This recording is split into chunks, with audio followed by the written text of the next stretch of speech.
What's up, everybody? Welcome back to Real Talk Recovery, where we talk about recovery from addiction and I share my life with you. My name is Nicole and I'm a person in long-term recovery. My sobriety date is July 13th of 2015.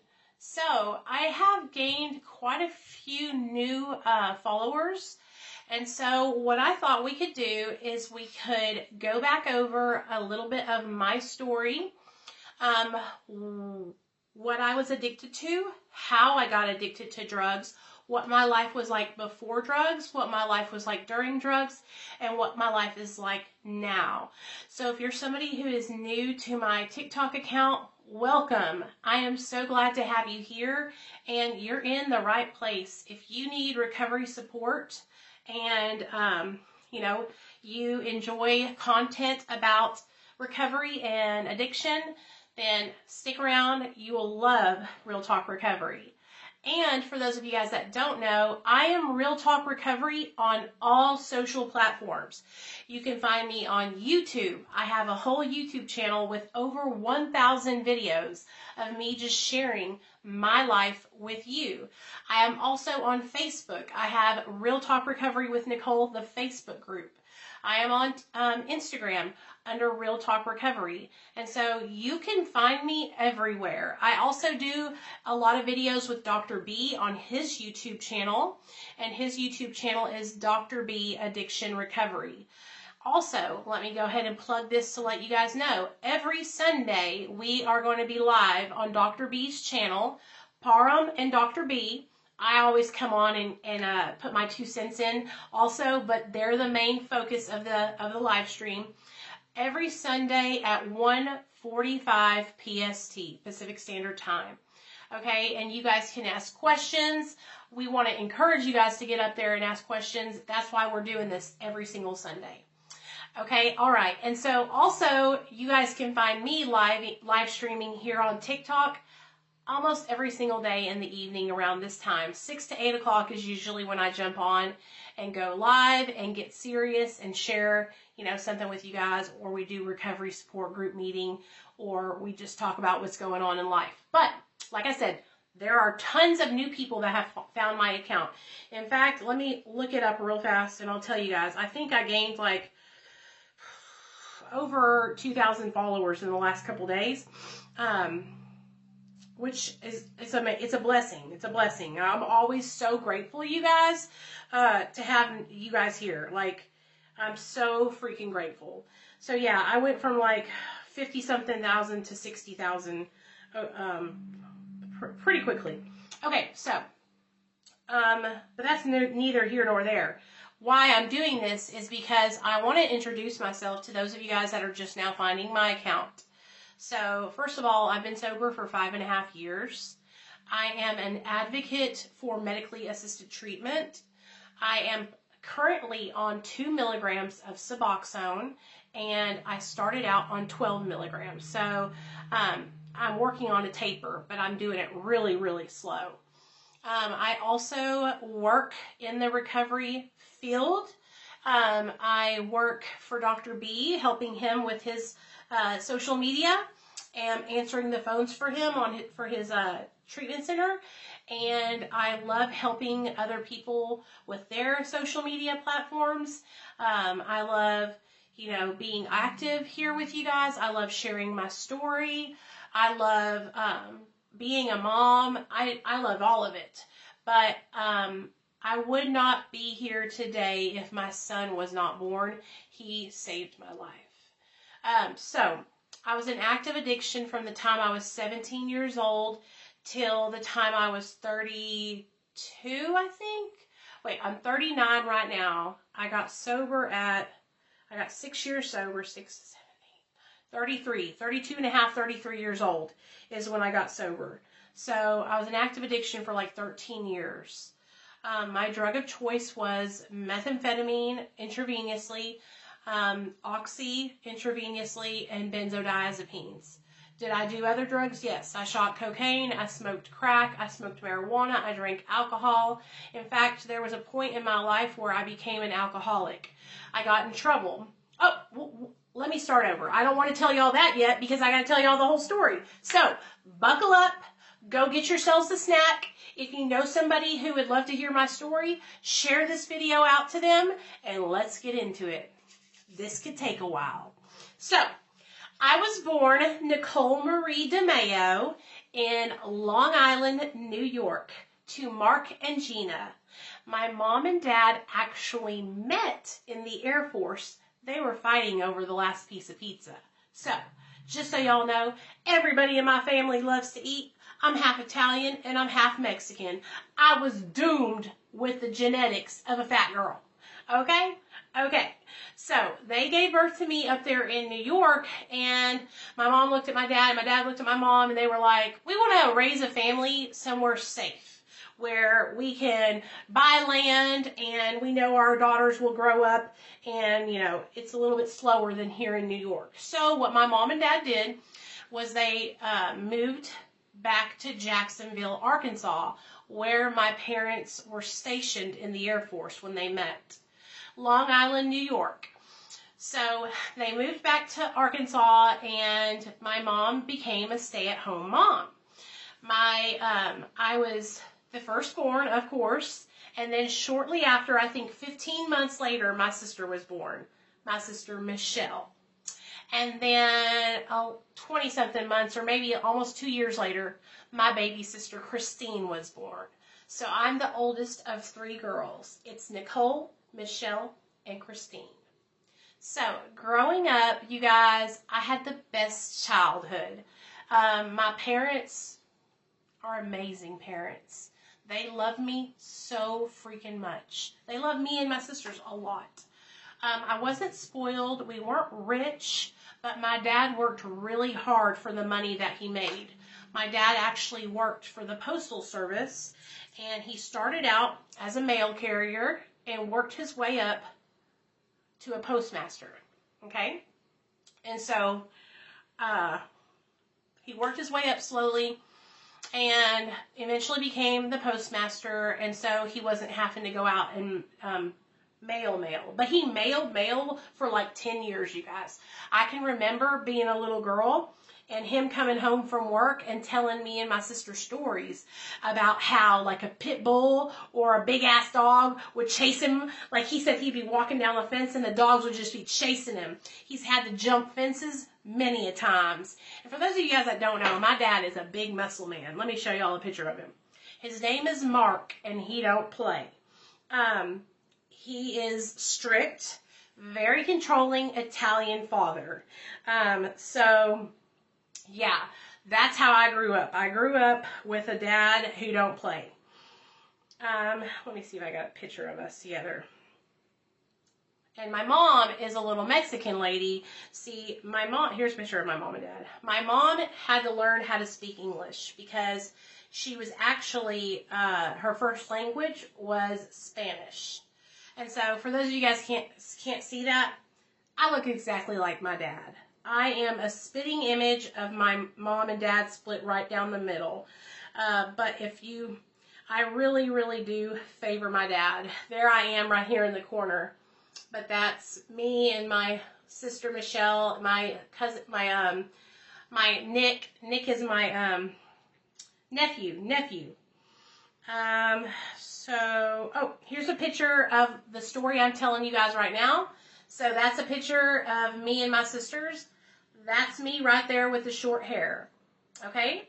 So that was what we looked like growing up. This little girl right here in the middle is Christine, my baby sister, and then my middle sister, Michelle. And that is our childhood home when we were growing up. So, one more picture. This was me in active addiction with my dad and my sister, Michelle. I'm the one in the black shirt. So growing up, like I said, my parents worked really hard. We weren't rich, but my dad made sure that he provided for our family. And my mother was a stay-at-home mom. So me and my 3 sisters, y'all, we was tight, y'all. We were thick as thieves. Growing up in school, people called us the DeMayo sisters, you know, because there was 3 of us. And we ran hard, okay? And so growing up, my parents were strict on us. We were raised up in a church that was called a Pentecostal church. And so we couldn't cut our hair, we couldn't wear makeup, we couldn't have our ears pierced, nothing like that. And we were in that church until I was like 10, I think. 5th grade is when we made the transition into a non-denominational church. And that was like when I was able to finally start feeling normal. Because I felt like everybody judged me because I had to wear skirts and dresses. And so growing up in school, I went to this school called Lake Hamilton. And I went there from kindergarten to 12th grade. I graduated from that school. And I can remember, like, I was one of the only girls that was Mexican. It was me and my friend Jessica and, like, 2 other black boys. But everybody that went to our school was white. So I was already kind of different. You know what I'm saying? And I felt that. And I felt like I didn't fit in. And that was from a really, really young age. So, as we got older, me and my sisters, you know, we started wanting to do stuff, and we started wanting to, like, watch TV, like MTV and stuff, and that's how strict my mom and dad were, that we weren't even allowed to watch MTV, you guys. Like, it was crazy. And so my mom started to, like, actually allow us to do things like, you know, watch MTV and go out with our friends. And so it was pretty awesome because of that really strict upbringing we had. Hey, Mad Dog. Thank you, Bub. That really strict Pentecostal upbringing we had. It was hard for my mom to kind of, like, let go of that. But she ended up, like, kind of pulling back a little bit. We were really involved in the church still. Just we were going to a church that was non-denominational. It was an Assembly of God church. And so from kindergarten to, like, 5th grade, you guys, I can remember, like, just having a great time with my friends, hanging out. We would spend the night parties. Me and my sisters, we were not girly girls. We were the kind of girls that we would buy Barbie dolls. We would pull their heads off, pull their legs off, and play battle stations. Okay, we would get forts set up. One couch on this side, one couch on that side. All the cushions set up, and we'd be hiding out behind the cushions with pots on our heads and wooden sticks and those damn Barbie dolls, and we would be using those as ammo. Battle stations, awooga, pow, hit you upside the head with a Barbie doll head.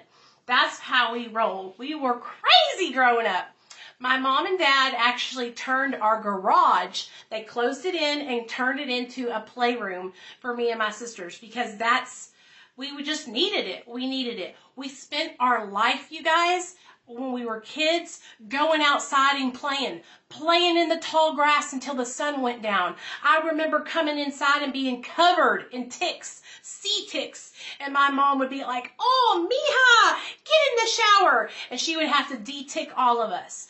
I remember one time we tied our shirts together, tied it around a tree, and lowered ourselves down this little cliff thing that we had in our backyard because this cliff went down like that, and then there was a huge racetrack behind our house where the thoroughbreds, horses, raced because they were training them there. It was a training center for Oaklawn Racetrack in Hot Springs, Arkansas. So we grew up in the time where MacGyver and America's Most Wanted and Unsolved Mysteries. And I can remember sitting with my dad at night watching these shows. And so guess what? Your girl was scary as hell. I grew up with so much paranoia. I would think that I always thought somebody was going to break into our house. Now, one of the things that my dad would always say, make sure you lock the doors. You know why? Because if you don't, we're going to get chopped up. And I believed that. So from a young age, you guys, I was really scared. I was really paranoid. I thought something bad was going to happen a lot. So I remember the first thing that really happened that changed my life. In 5th grade, I had made a friend. Her name was Jessica Jones. I'll never forget her. Jessica had dark, blackish, brownish hair and crystal blue eyes. Our 5th grade year, she was diagnosed with leukemia.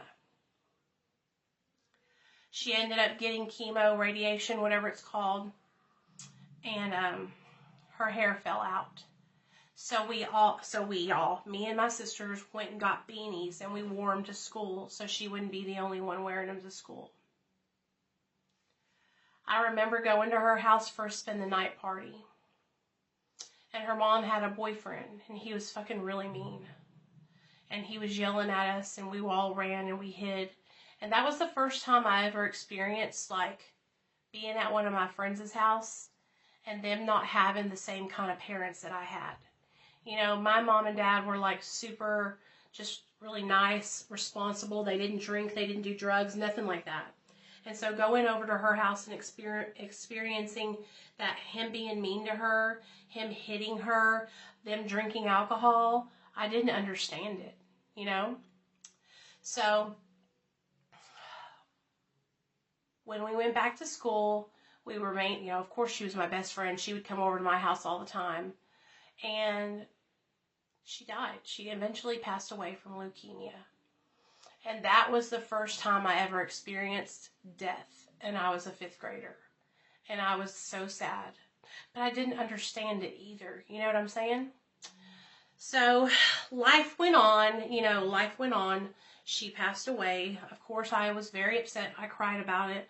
I made new friends because I was always the kind of girl when I was younger who I would make one really good friend and we would just go through life together. You know what I'm saying? And Jessica was that really one good friend for me.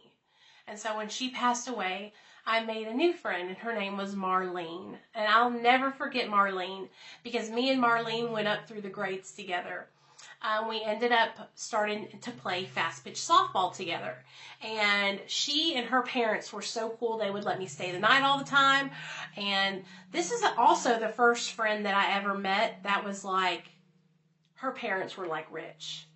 And I could like visually see the difference that her parents made more money than my parents. Do you know what I'm saying? And so I also remember that, you know? Well, as we got older, like I said, me and my sisters were thick as thieves. There was like a turning point where my baby sister, my middle sister, Michelle, started struggling with bipolar disorder. But at the time, we didn't know that it was bipolar disorder. And my sister was acting out. She was sneaking out. She was jumping out of the window. She was lying to my parents. She was being promiscuous. Now, you guys, my sister was in the gifted and talented.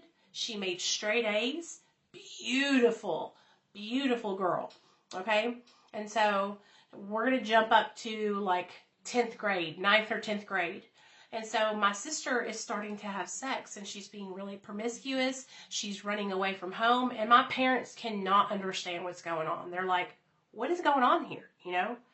Well, the more she kept doing it, the more she kept running away, the more she kept acting out, she was missing school.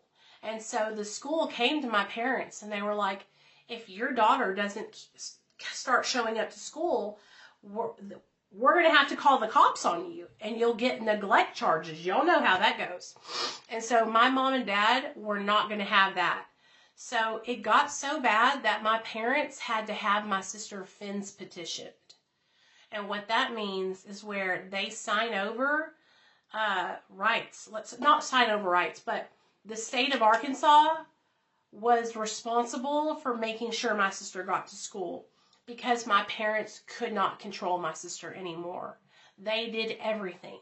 She was in and out of juvenile jail. She was in and out of trouble at school. She was running away from school. And eventually, she got kicked out of our school. Now, while all this was going on, me and my sister Christine were kind of just being like neglected a little bit. Like my parents weren't paying attention to what me and Christine were doing. And so guess what I was doing? I was meeting boys and I was starting to use drugs. Okay? So my 10th grade year, I started to smoke marijuana and drink alcohol. And I also made the dance team.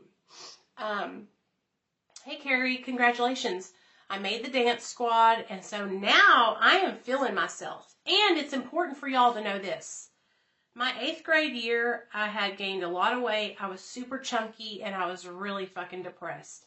I felt really insecure. Let me see if I can find a picture. I felt really insecure, and I didn't know what to do. So my 8th grade year, I was on the band. I made the band. I was second chair clarinet, and I made the dance team. So guess what I did? I went to band camp, and I came back, and I lost 40 pounds when I was gone at band camp, you guys. I came back, and I remember my mom and dad saw me, and they were like, holy cow. And my dad was so proud of me. Because one thing that my family, we all struggle with our weight. Hey, K-Hit, thank you, baby. We all struggle with our weight, and so we all struggle with our weight. So we all talk about it a lot, okay? So this is me in high school after I lost the weight. That's me in the pink sweater. I don't know if y'all can see that or not. What, baby? I'm telling a story, so don't ask me right now. Okay? Can I tell you though something? What, baby? When I go on free and type in gun games, it's like it doesn't know what gun games are. It just says search.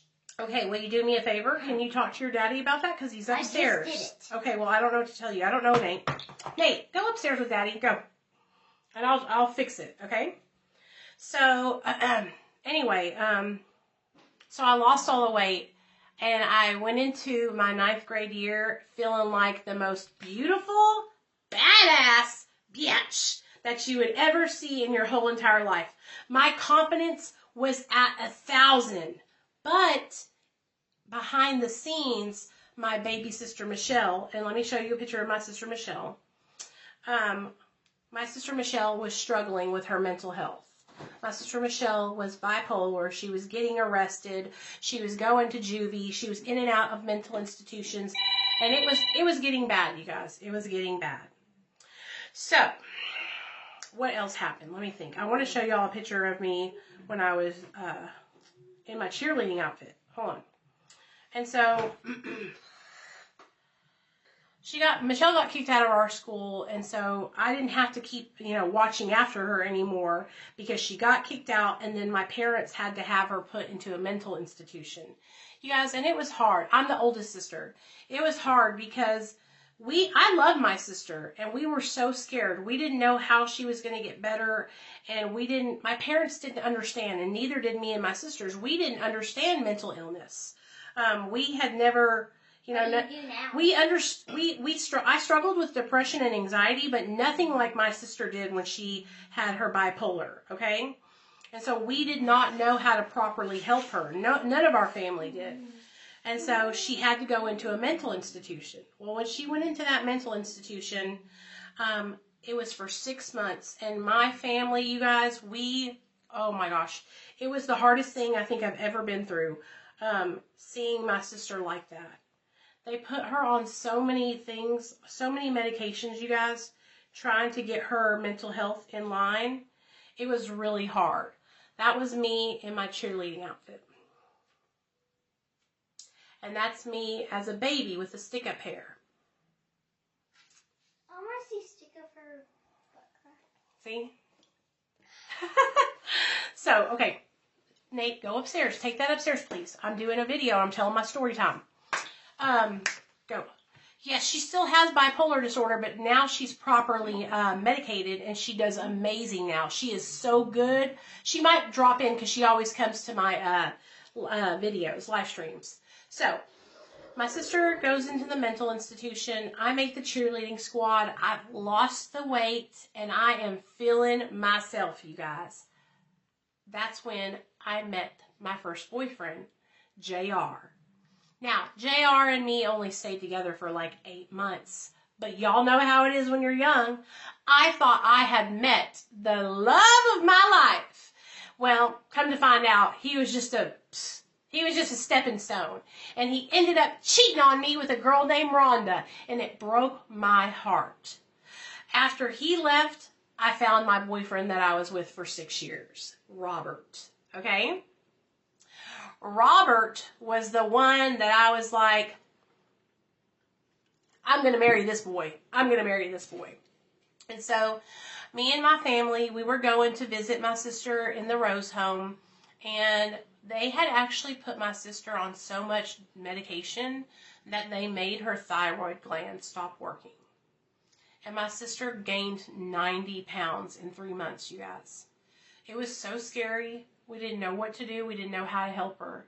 When they finally let her out of there, my sister had gotten ballooned out to like 250.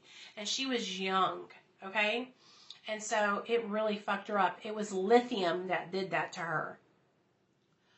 While she was getting better, she came out. She went into a different school called Cutter Morning Star. So now me and my sister Christine are going to Lake Hamilton. My sister Michelle's going to Cutter. And so my mom is like having to take my sister to this other school.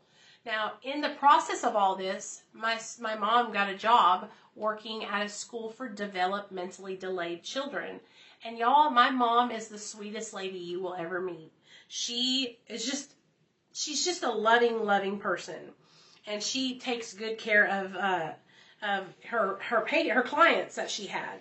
And so she was there working at that school, and so it was on the way to her work. So she would take my sister to school, and me and my sister Christine would ride the bus or ride with a friend.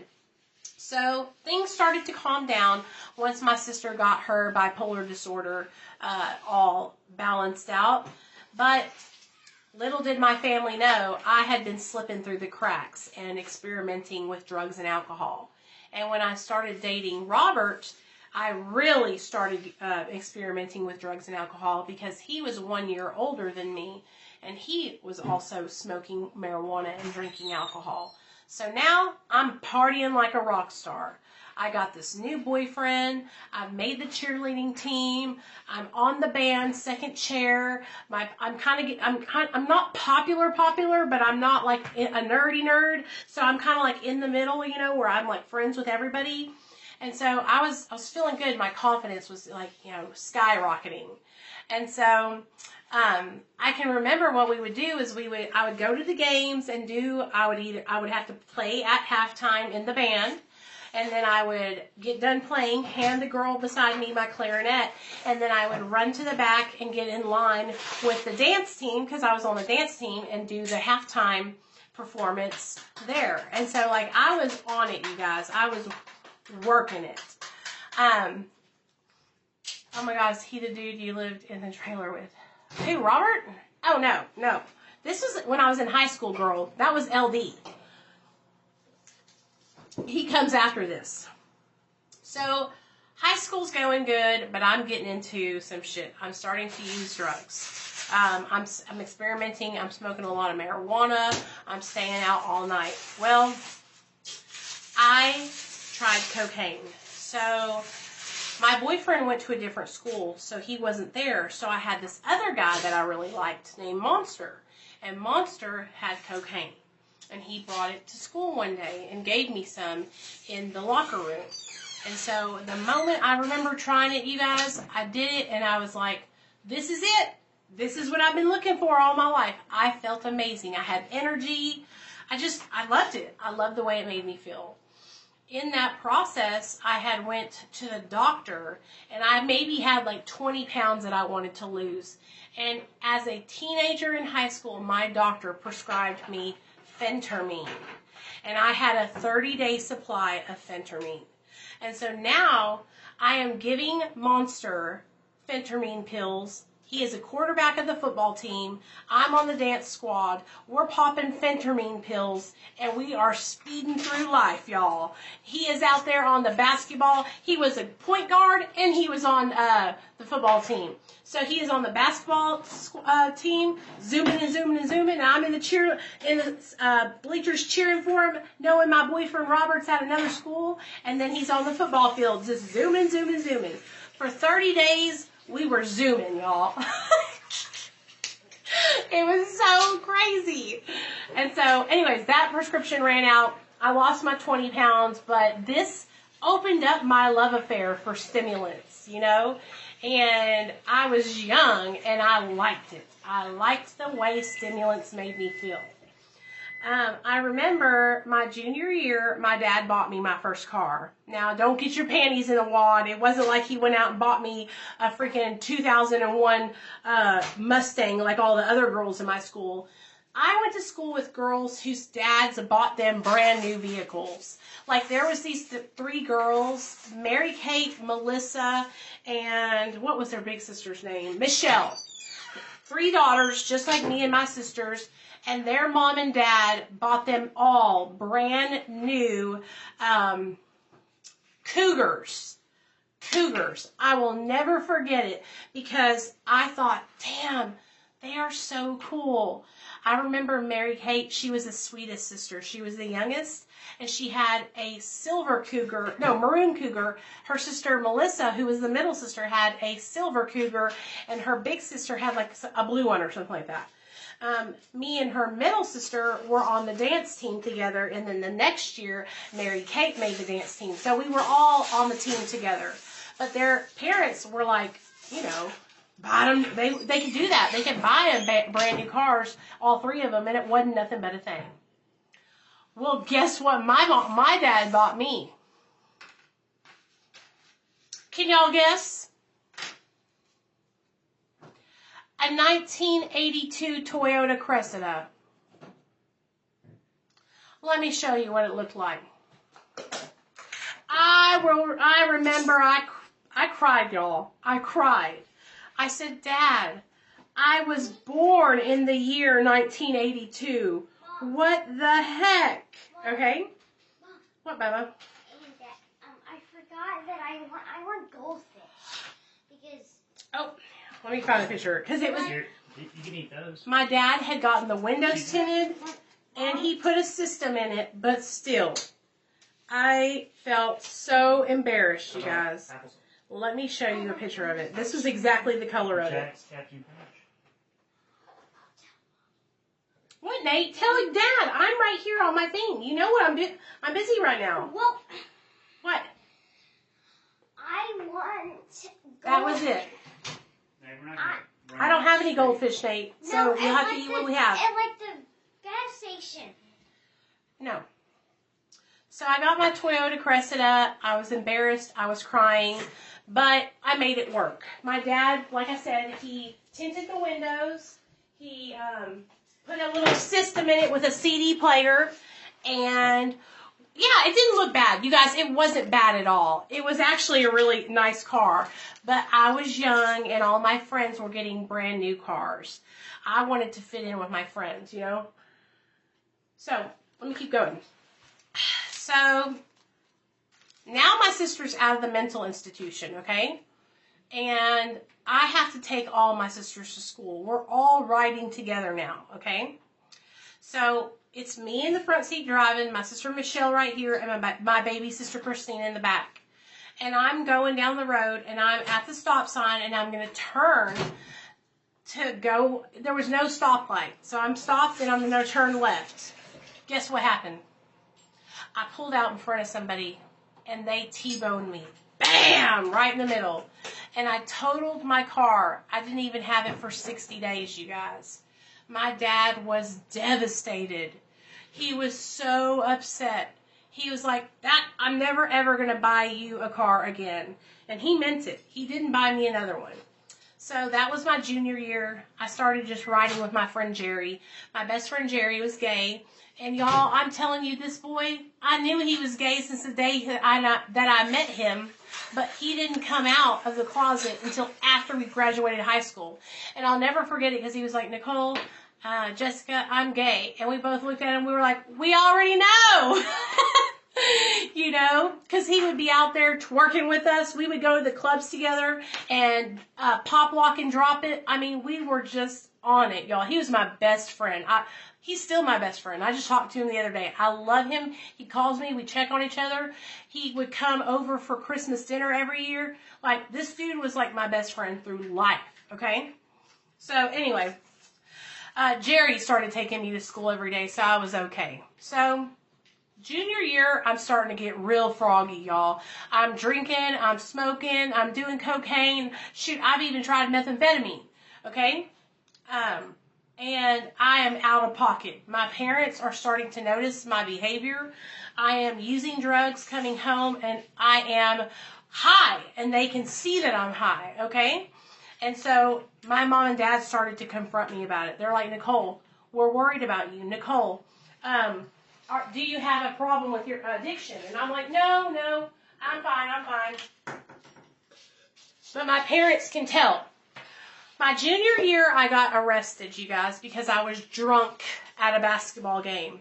Me and my best friend Jessica, the girl I told you about, and Jerry, we had went and bought. Hold on, I'm not going to tell you that because you got to listen to the story, Sydney. So that's how you'll know, okay? Okay. I've seen you ask it a couple times, but you got to listen to the story, girl. So me, Jessica, and Jerry went and got that Seagram 7 and 7-Up, okay? Yeah, my sister knew because we were getting high together at this point. Me and my sister Michelle were using drugs together. My baby sister Christine was too young. She wouldn't have none of that, you know? Sorry. So, now, we were drinking in the hotel room, Seagram 7 and 7-Up. You guys, I was the kind of girl that I am fucking slamming it. I'm like, you know what I mean? I am all just balls to the wall. So I have to be at the game to cheer. And so we go to the game. I'm like, Jessica, I have to go. If I don't go, I'll get demerits. My dumb ass goes to the game. I have no bloomers on. And I am cheering, jumping up and down. And my ass is just splashing everybody, okay? I went to walk up the bleachers to go sit with Monster. Because like I said, I had me a little side boyfriend behind my other boyfriend's back.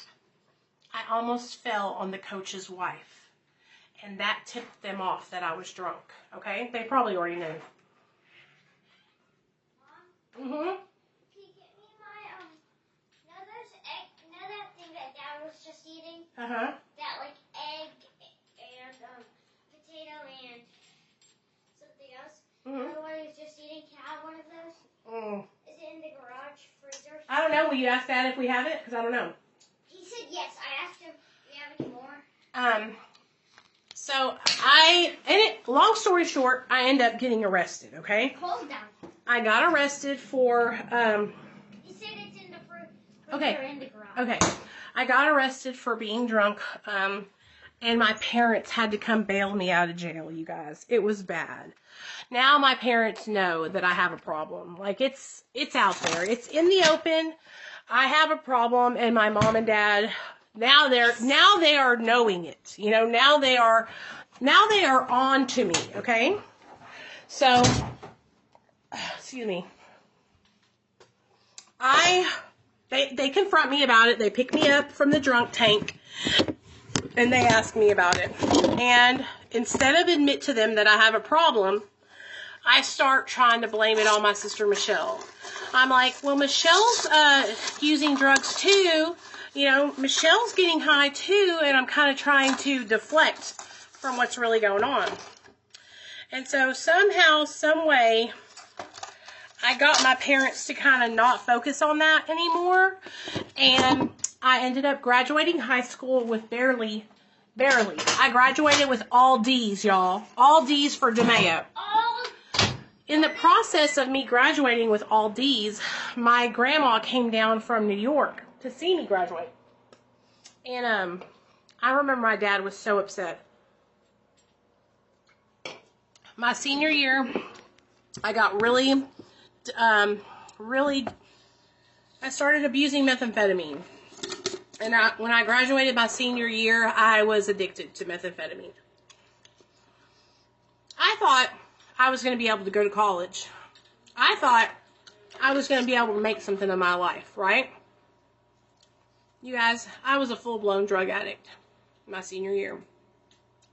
And I signed up for college, and I ended up dropping out after the first year because I was just using all the time. What? So, now I've dropped out of college. Me and my sister Michelle are both using. And my parents know that we're both using. But they can't do anything about it because at this point, my mom put down an ultimatum. Mom, you're just shaking. And she said, she's okay. She said, if you're going to continue to use, you can't live in my home. So guess what I did? I moved out. I had worked at JCPenney long enough. I had saved up money, and I had bought myself a car. I had a 2001 Ford Focus, and the year was 2000. So I was like, it's okay. I'll move out, okay? So I move in with a friend, and I'm sleeping on her couch, okay? My friend Misty had an apartment. My friend Jessica had her own trailer. And so I'm like, I'll be fine, you know?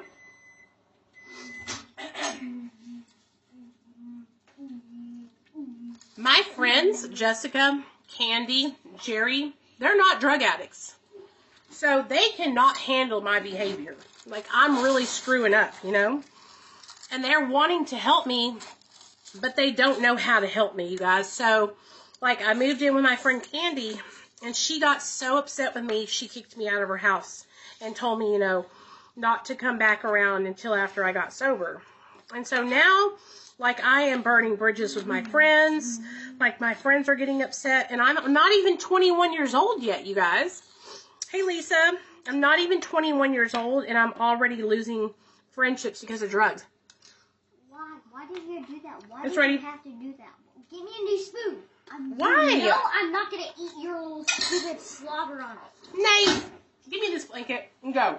What did I tell you about bringing the blankets like this? What did I tell you about it? You know, every time I'm going to bring in, then... Nate, go. There. So, there's your food, baby. You're going to spill that. Take that upstairs and go. So, now I'm like I'm just strung out, you guys. I'm strung out, and I'm not even 21 years old yet. Now, in the process of all this, my boyfriend Robert catches me with Monster. I know. Not like he didn't catch me in the act, but he heard through the grapevine that I was hooking up with Monster, which I was, and so he broke up with me. When he broke up with me, you guys, I'm going to have me a tuna fish sandwich because I haven't eaten. When he broke up with me, I freaked out. I lost my shit, and I probably cried for a whole year. Now, during the process of him breaking up with me being depressed and crying about it, I had really just started to drink a bunch of alcohol and just party nonstop. Me and my friend Sonia were going to the club every Friday and Saturday night. I am drunk in the club till 5 a.m. every night. I'm shutting the club down. Okay? I know you're probably going, well, how did you do that if you weren't 21, right? Well, in Arkansas, in the club, at this time, back in the day, if you were 18, you could get in, and they would just give you a wristband that said you couldn't drink. So we would go to this club, 10, what was it called? Club 5101, and we would dance until the sun came up, y'all. I met all kinds of boys, and that's when I met this guy who sold Coke. And so I met him, and me and my friend Sonia would go stay the night with him almost every night and do cocaine all night long. And so I'm getting like really bad off in my addiction. Like, I'm just partying, but I'm also working. I have a full-time job. I'm going to work, but I'm also getting really fucked up all the time. Get some pickles. So now, you know, I'm not completely dependent on drugs, but I'm getting to a point where my life is becoming unmanageable, right? But to me, I was just having a good time. Well, that's when, I think I was like 22 or 23. My mom came to me and she said, Nicole, me and your dad will help you get help. If you're willing to get help, we'll help you. And so I was 22 or 23. I went into my first treatment center. And I stayed in the treatment center for 30 days. I was coming off of benzos, opiates, and methamphetamine and cocaine. And the treatment center was called, I'll never forget it, Quapaw House Incorporated, y'all. I stayed there for 30 days. I did everything they told me to do. And while I was there, I met my dear friend Scott. He was gay, my best gay boyfriend besides Jerry. And when we met, it was like my best friend.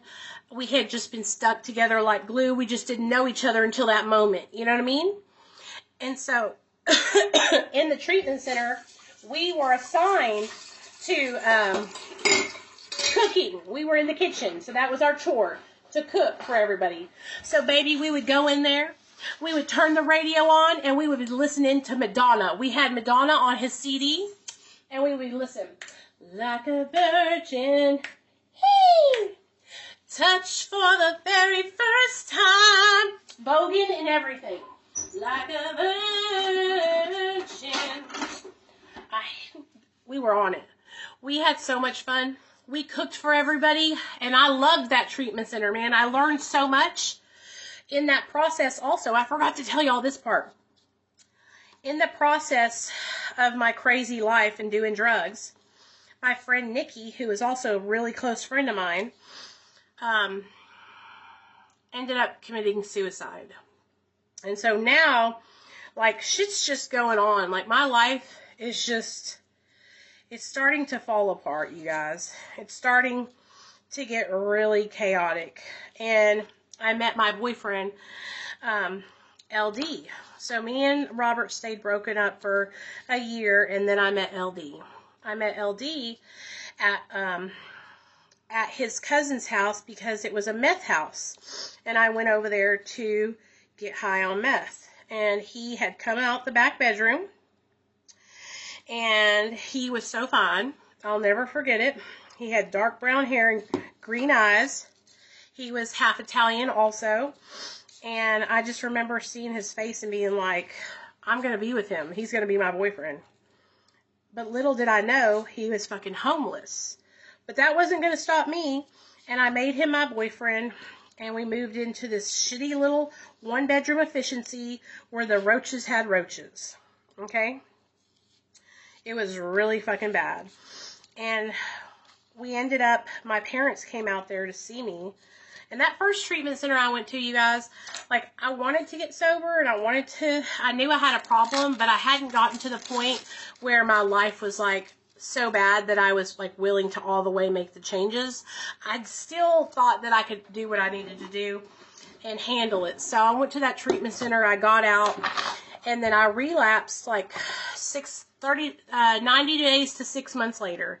So I did stay sober for a little bit, but not for very long. And after losing my friend Nikki, I was just really depressed, you guys. I fell into a deep depression, and I started shooting up. So I'm kind of skipping over a lot of stuff. So when I met LD, we moved into that little one-bedroom efficiency where the roaches had roaches.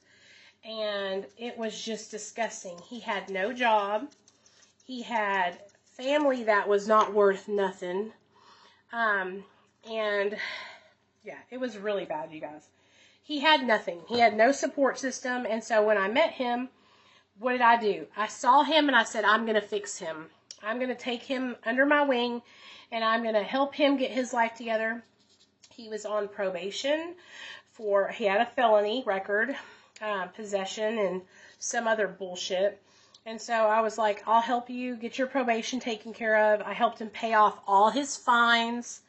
And yeah, we fell in love. Honestly, I don't think he was ever in love with me. I think he just used me. Because I was taking care of him. And he had nobody. His dad was mentally unstable and an alcoholic. So his dad would live with us. Anywhere we lived, his dad would live with us. His dad was in California when I first met him. But of course, LD called him and told him, hey, I have this girlfriend. She's so amazing. She's helping me. You can come down here and live with us. And so he did. That was a whole nother story. So now I'm living in this nasty one-bedroom efficiency And my parents are like, we want to see where you live. We want to know that you're going to be okay. And so I let them come and see me. Well, my dad freaked out. And he was like, no, sir. I am not going to allow my daughter to live like this. And so my parents helped me find a nice place to live. A little trailer house. And so me and LD moved out of that house, out of that one-bedroom efficiency, into the trailer house, and started our life there, okay? And so it kind of felt like things were going to be okay. Like, hey, we got our house, you know, he loves me, or at least I think he loves me, and I think we're going to make it, right? Jenna, move. At the moment, he never hit me. He wasn't abusing me or anything. But people had told me, be careful, because he was abusive. But you know how it is when you got other women trying to tell you, you don't listen to him. And so I ignored all the warning signs, and me and him continued on with our relationship, and I continued using drugs, and so did he. I was working at Shoe Carnival at the time, and my dad had gotten a suggestion, a job offer for me.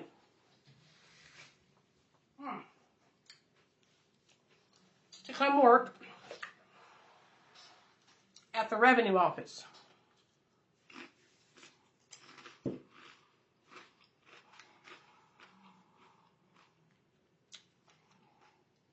The revenue office is the state of Arkansas.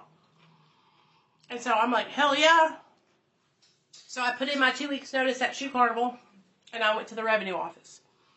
Well, I'm making good money now. I'm making driver's licenses. I'm making IDs. I'm taking benzos. Or no, I hadn't started taking benzos yet. I'm doing methamphetamine. I'm smoking pot. I'm living my best life. Well, that's when the abuse started happening. And LD kind of got comfortable with me. And I remember he threw a sippy cup full of milk at my head, and it busted my head open, and blood just poured down my face. And I started crying. His dad looked at me. His sister looked at me. None of them gave a fuck. I went and laid down. I woke up the next morning. My whole pillow was covered in blood. Okay? No piss test. So I had to go to the hospital. Okay? I went to the hospital and they had to stitch my head up. And now I have to go to work, and all the ladies at work see it. So they know what's up. I was having a really bad day at work. This lady had tried to jump across the counter at me. I was stressed out, so my boss gave me a Xanax. Will you take that cover up to Nate? Yeah. A peach Xanax. And I took it, and I loved it. And so now, add Xanax to my list of drugs I'm abusing. At the revenue office, you guys, I was doing stupid shit. I was doing illegal shit I could have gotten in a lot of trouble for. And I ended up having to resign from my job. Because if I didn't, they were gonna fire me. So after 5.5 years of working at the revenue office, I resigned. When I resigned, he left me. He left me, and he cheated on me with some girl named Trashy Ashley.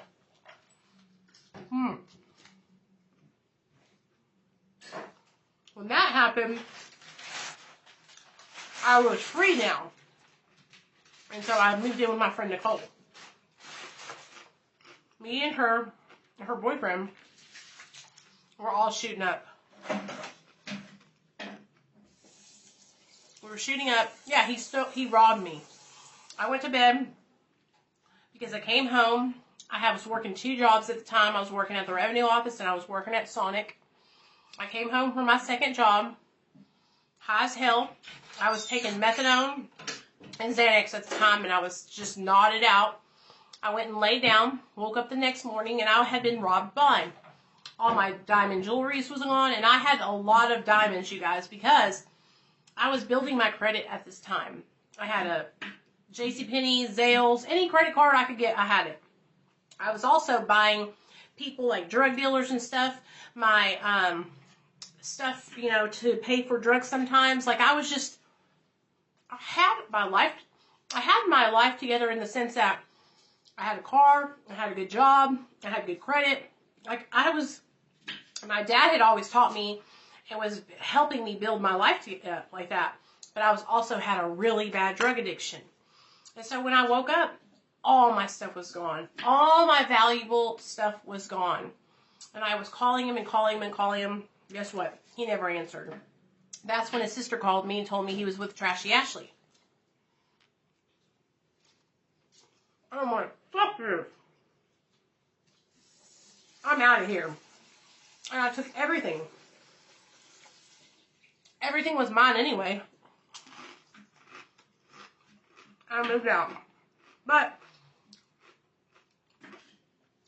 I was still really upset, you know. He used me for 5.5 years to take care of himself. And that's what happened. He abused me and he used me to get ahead. And that's what he did to everyone. He was a user and abuser.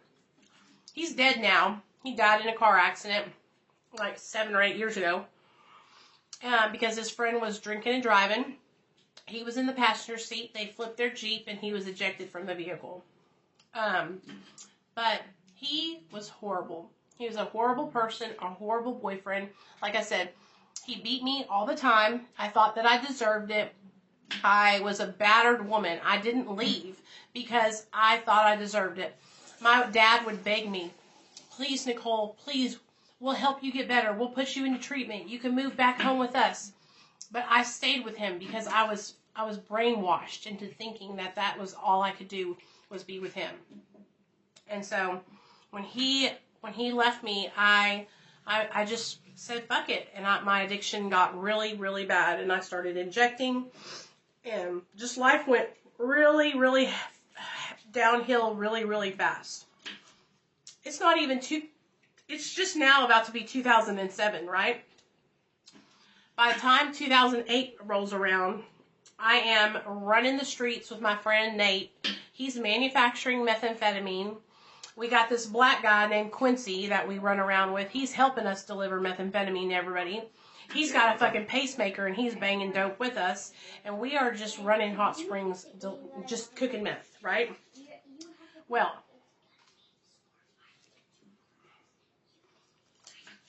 one day, Quincy is driving my car, and we are just jamming. We got the rap music up high. We've been up for like 5 days, and we are on a mission. Well, we went over to this girl's house, the Terry twins, who are known confidential informants, and we give them some dope. The moment we pulled out of that driveway, guess what happened? We were set up. We were surrounded. Cops and detectives. And I go to the jail for the first time, besides that public intox I got when I was 17. Now I'm charged with possession of a controlled substance, methamphetamine. He bails us out. Okay? Hey, Diane. Thanks, babe. He bails us out, and I go right back to doing meth.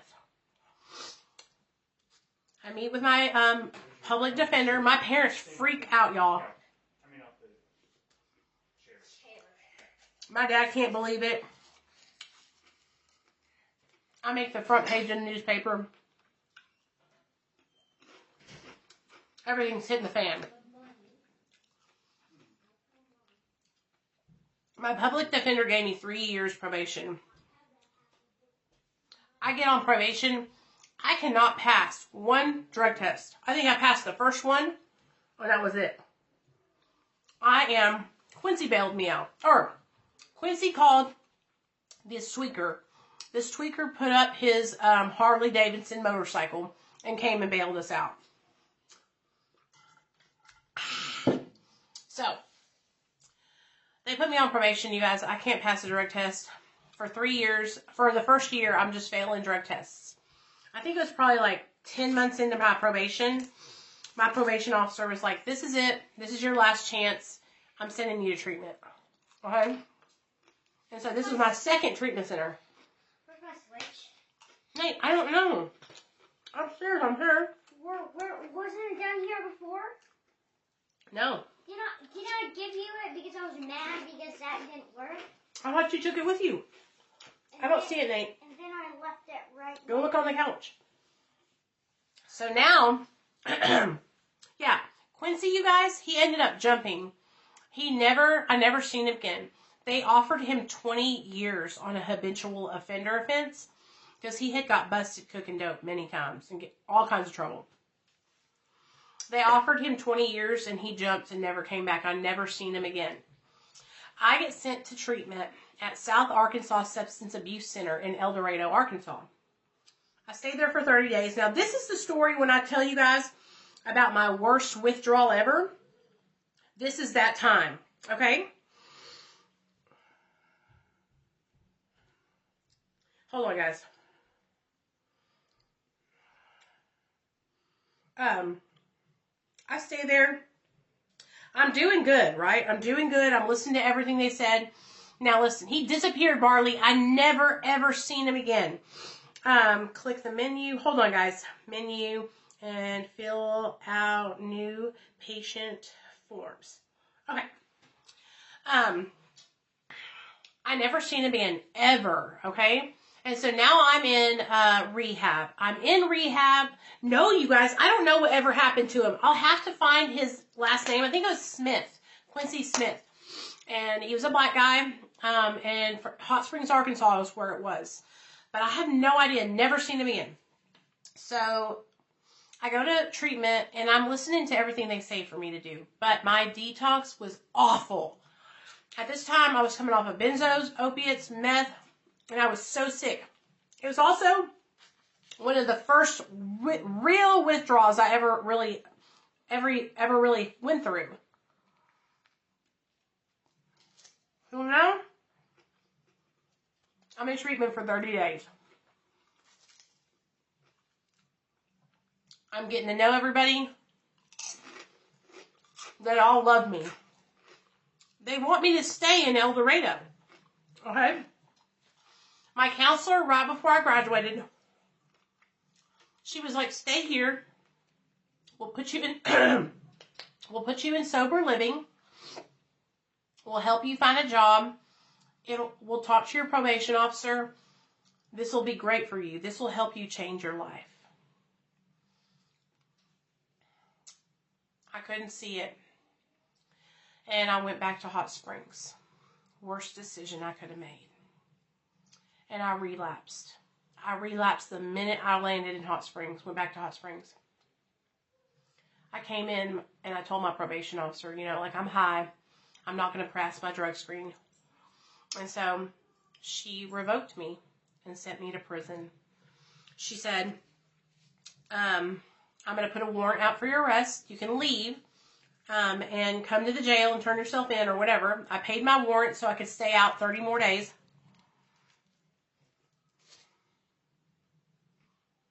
And then November of 2009, I went to court, and they sentenced me to a year in prison.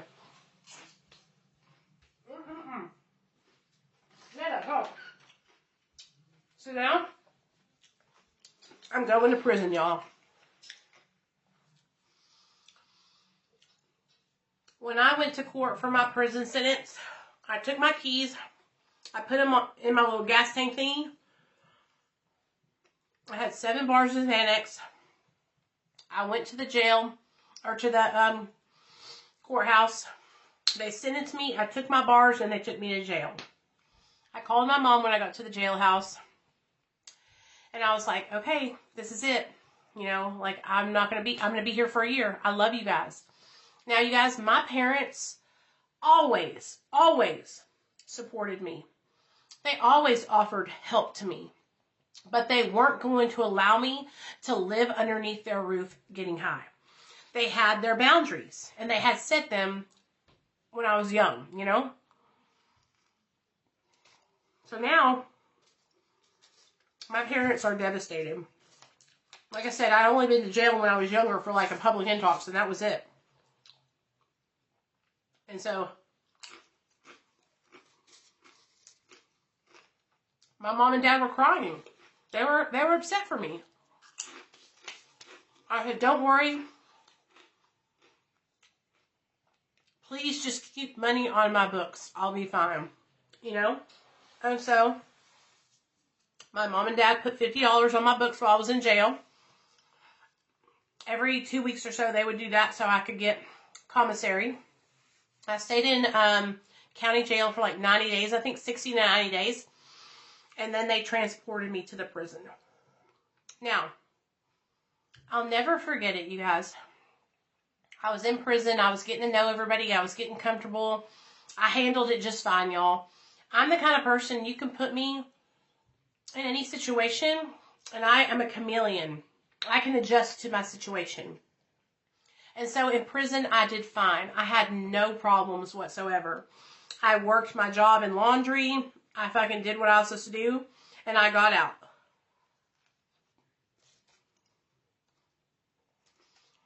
One of the hardest parts, though, was my parents seeing me every weekend. They came every weekend to visit me.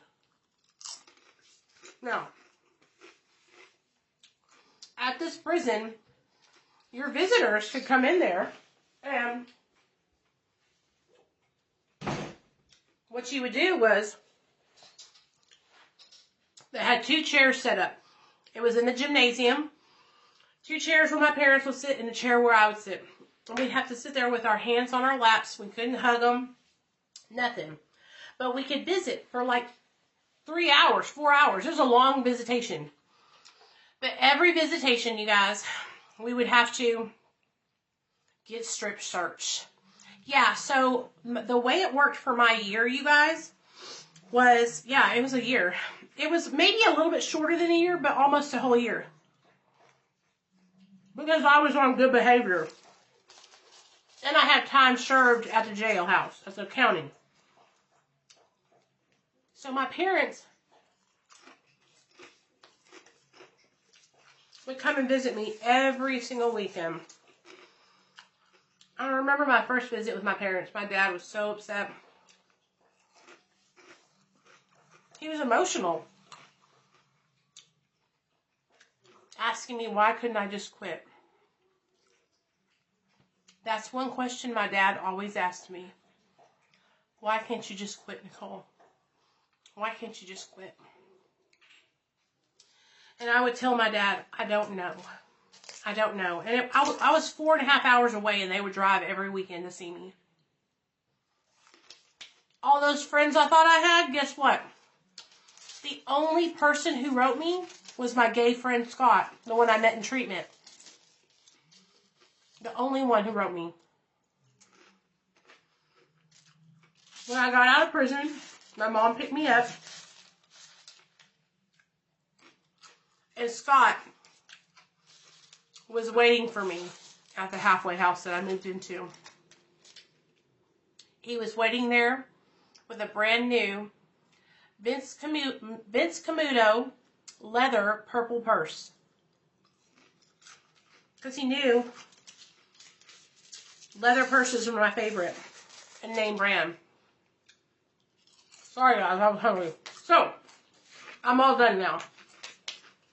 Mom and Dad come and pick me up.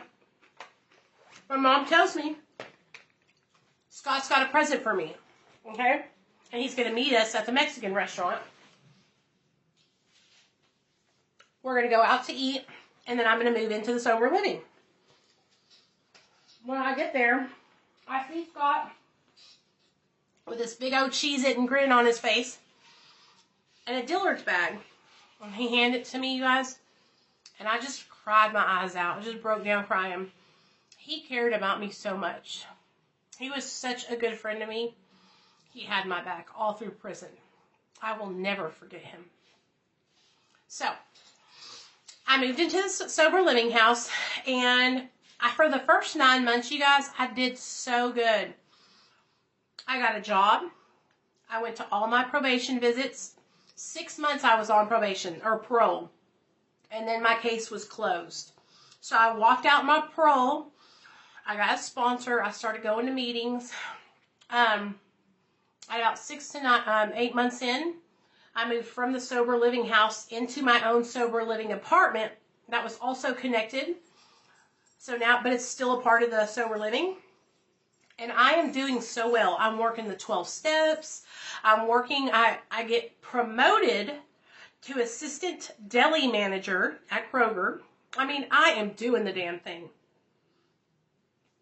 And then one of my friends, Ashley, she relapses on Roxy's. And she lives next door to me. She comes over one night and she can't hit herself.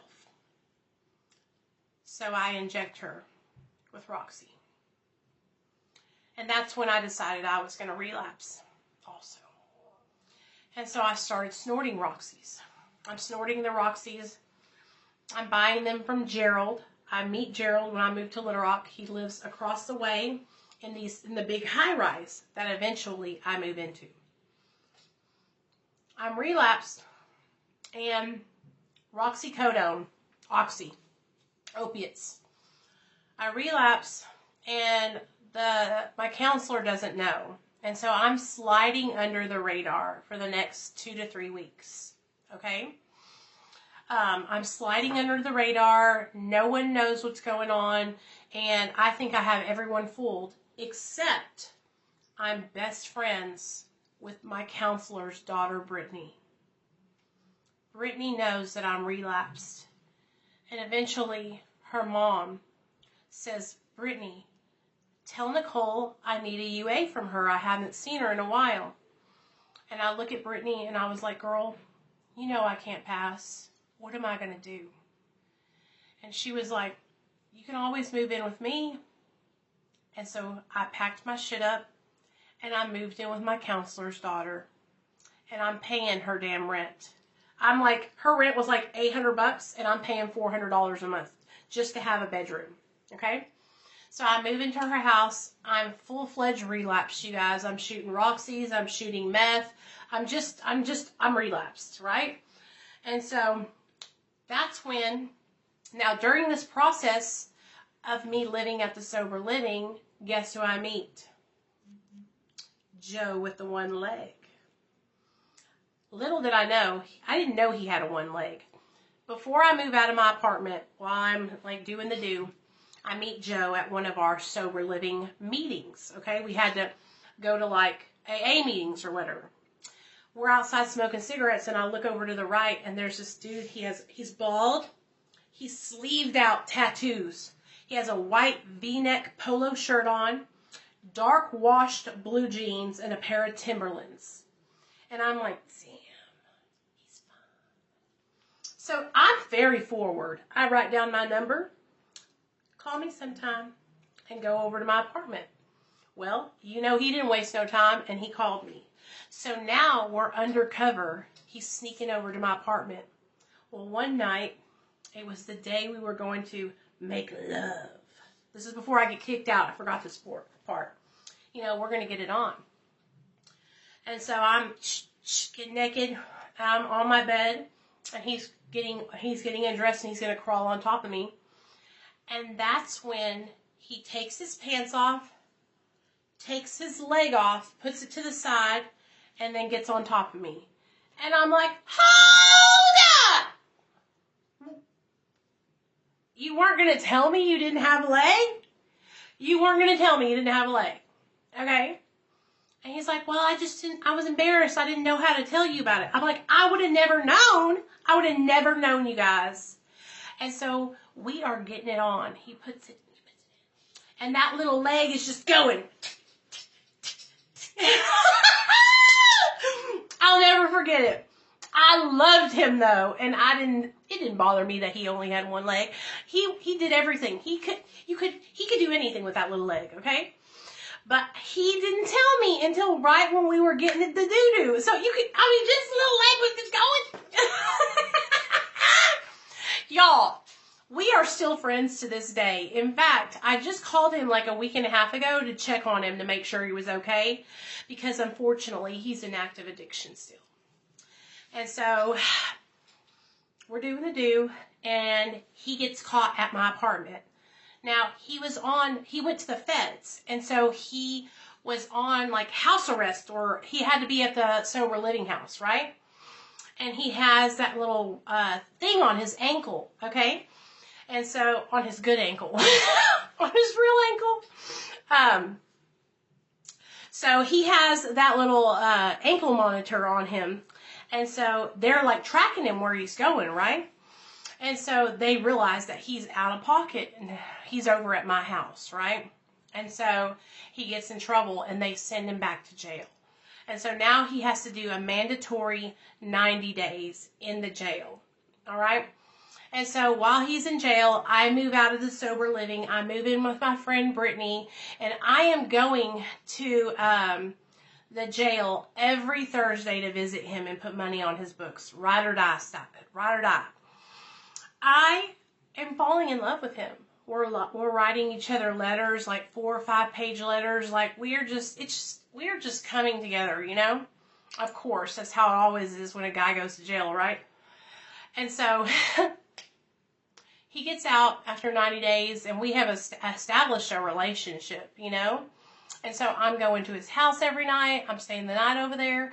We start doing this thing called crab leg Sundays, where every Sunday we go buy a whole bunch of crab legs. We cook them up. We eat them. We watch movies together. And I'm relapsed. I am in full-fledged relapse. And he knows I relapsed. And he sees how bad I'm getting. Well, then he ends up relapsing. He gets off of parole. And he ends up relapsing with me. So we're both just in full-blown, we're relapsed, we're using methamphetamine together, we're running trips together, we're going all over the world. We're fucking up. We're screwing up our lives together, though, you know. Only I'm, like, way worse off than he is. Like, he's not injecting. He only smoked it and snorted it. And so I'm already, like, off my rocker. Like, I am losing my mind. I move out of Brittany's house, and guess whose house I move into? Tara's. Tara is the girl that I told you guys about, who ended up calling CPS on me in the whole grand scheme of things in 2015. And so this is where me and Tara's friendship starts. It's 2011, and I meet Tara, and I move into her house with her. Hey, Maggie, if you don't understand what I was trying to just let you kind of be, girl, but I'm telling my whole story. The good, the bad, and the ugly. If you don't like it, you can leave. It's really that simple. So, do I need to block you, or are you going to go ahead and leave, honey? Okay? If you don't like it, just scroll on by, sis. It's not that hard. See, this is what I don't understand. Let me just take a second for Miss Maggie May. What do you not understand about this being my TikTok? What do you not understand about that? A lot of people love to hear my stories because I make it entertaining and they get a message at the same time. So just go, girl. If you don't like it, kick rocks. Okay, let's keep on going. Y'all ready? Okay. So, okay, where was I at? I can't remember where I was at. Shoot. See, that's what I'm talking about. It's like, if you don't like it, just scroll on by, girl. We're on a whole new level. You don't understand it. So, see ya. Okay, so, damn it. It's this, you got to know this part, these parts of the story to hear the whole, meeting Tara. Thank you, my loves. Thank you, my loves. So me and Tara meet, okay? I need to get a charger for my phone, so let's go grab that while we're going up.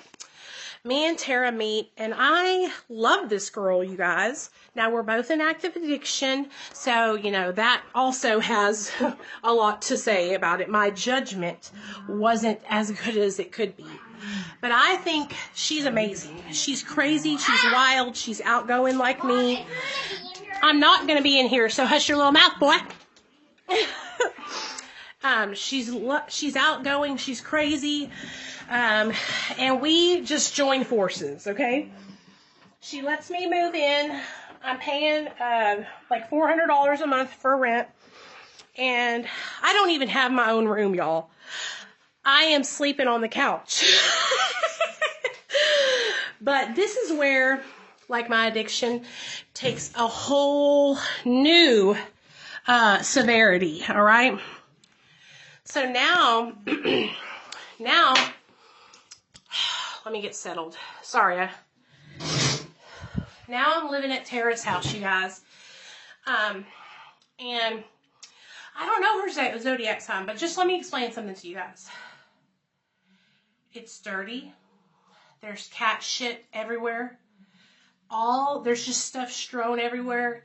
There's food, because she would eat these like microwave dinners and just leave the boxes out. And this is hard for me, y'all. She also has a daughter who is like 3 or 4 years old when I move in. And we're smoking crack. We're doing meth. We're shooting up.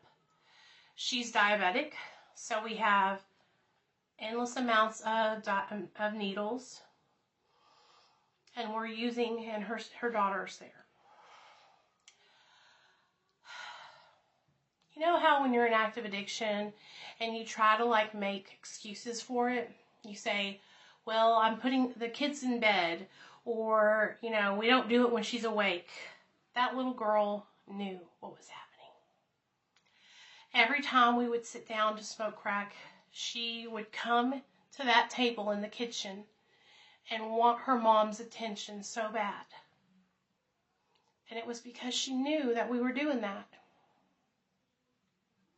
Looking back on that, you guys, I hate that happened. I hate that I did that. You know, but that's part of the story, so I have to be honest with you guys. Joe and me are still running the streets, being crazy together. But now I have somewhere to live that I'm not just going to get kicked out of, right? So my addiction just continues to get worse and worse. Now, I'm still working a full-time job, 40 hours a week, just so y'all know. I'm still at Kroger. I'm still employed. I'm still the assistant manager of the deli. And I have dropped so much weight. I have went from like 180 pounds to like 140. I'm wearing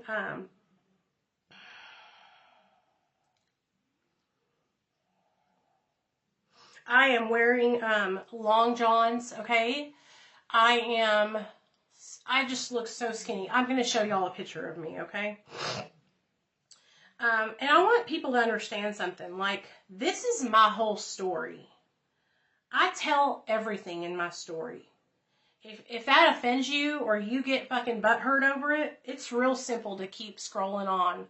But I think it's important, you guys, to share everything. You know, why would I just share half the story? You know, why would I not share the whole story? This is what happens in active addiction. This is the stuff we don't want to talk about, okay?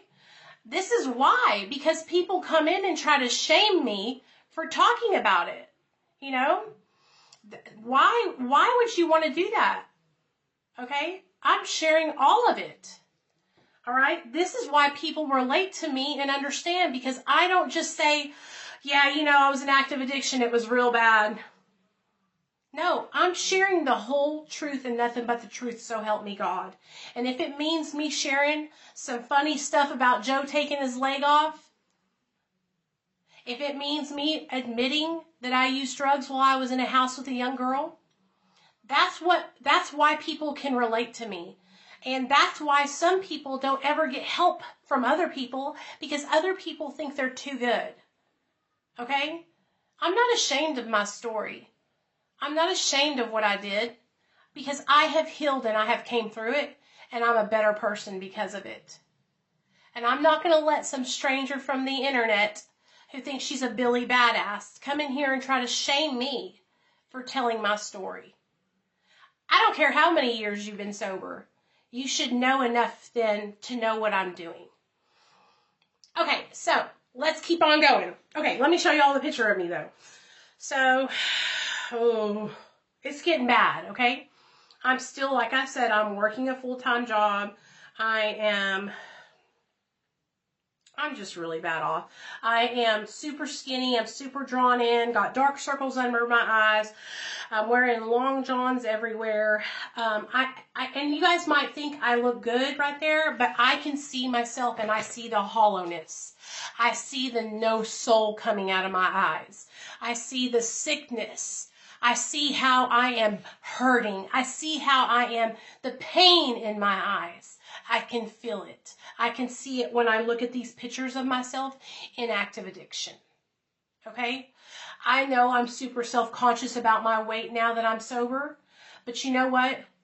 I would rather be overweight and self-conscious than to be where I was. I would rather be where I'm at today than be back there. And I have to remind myself of that every day. Okay, so let's get back on track. So I'm living with Tara. I'm still working my full-time job. And I probably lived with her for over a year, you guys. And it's just getting so bad. I am shooting up Roxy's every single day. I have to shoot up these Oxys every day because they're an opiate. If I don't, I get deathly ill. I am smoking crack all night long, and then I'm waking up and going to work the next day. Okay? In the process of all this, I run into my old sponsor, Robin. The sponsor that I got when I was living in the sober living, straight out of prison. And she sees me, and she's like, girl, you got to make a change. Nicole, come on, you're better than this. And she kind of like talks some sense into me, right? And I have a moment of clarity where I'm like, I got to get help. So I go to Tara and I tell her, I can't live like this anymore. I can't stay here anymore. I got to get out of here. And I pack all my stuff up and I move in with my sponsor, Robin. This is after I have shot up so much drugs that I put myself in a 7-day coma. Let me tell you about that real fast, because Robin's in that part of the story.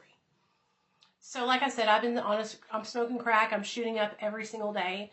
And one day, I went to go get some meth from this guy that I bought meth from all the time. And he sells me some meth. I shoot it up and I go home to Tara's house.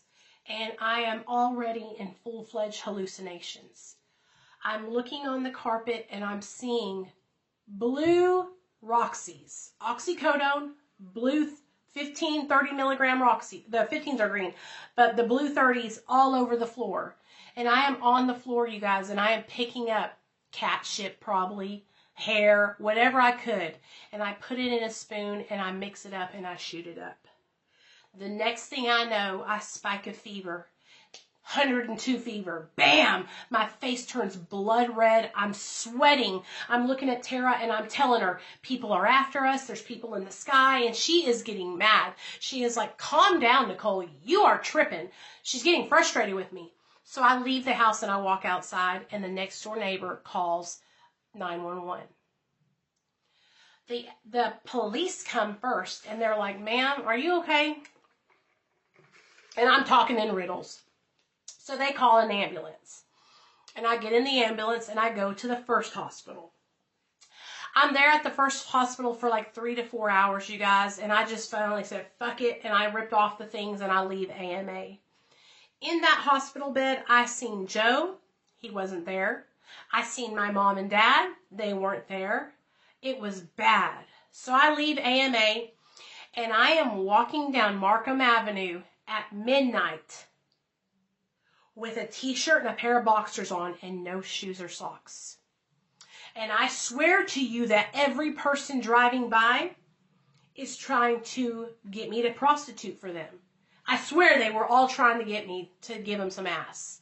And so I pick up a stick and I'm like, pah, pah, pah, trying to fight these cars off, right? I walk all the way down to, guess what? Kroger, my job. And I go upstairs and I use the phone and I call Robin. And I'm like, please come get me. Like, I've really fucked up, you know? And so she comes and gets me, and I go to her house, and I pass out. I don't know if I fell asleep or what, but her and her husband had went and got my car. They have it outside. It's safe, and I'm passed out at her house. The next morning, I have to go to work. I get up. I go to work. I work till 10. Okay? I think it was like 1 to 10. I get off work, and I go to Gerald's house. Now, I'm still tweaking, y'all. I'm tweaking. I had to do a Roxy when I woke up. Like, I'm still out there. And so I go to Gerald's house, and I am sitting at his house. I do a couple shots of Roxy's and some shots of meth, and I am hallucinating triple. At this moment in time, I am seeing Cy from Duck Dynasty coming out of the vents of this trailer. And I am talking to Cy for 8 hours while I sit in this fucking recliner. Like, I was stuck there, you guys. Stuck. And so I'm bothering Gerald. I'm like, do you see it? Do you see it? He's getting really annoyed with me. And so he gives me a 100 milligram Seroquel trying to knock my ass out. I went to lay down, and guess what happens? I get right back up, and it's like 2 a.m., and I walk outside, and I take off walking. T-shirt, shorts, no shoes or socks. Okay? I go, and I see in the distance this lady's porch, and it looks like there is just marijuana covering her front porch. And so I'm like, I need to get that off of there. She's going to go to jail if I don't get that off of there.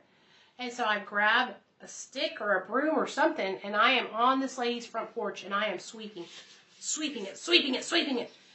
She sticks her head out the window and then runs back inside and calls 911. Apparently, I scared her so bad that she forgot how to speak Spanish. She was a little Mexican lady. The police show up, and I swear to you guys that they pulled a gun on me. So I'm bobbing, I'm weaving, I'm bobbing, I'm weaving. And they're like, ma'am, just calm down. We're here to help you.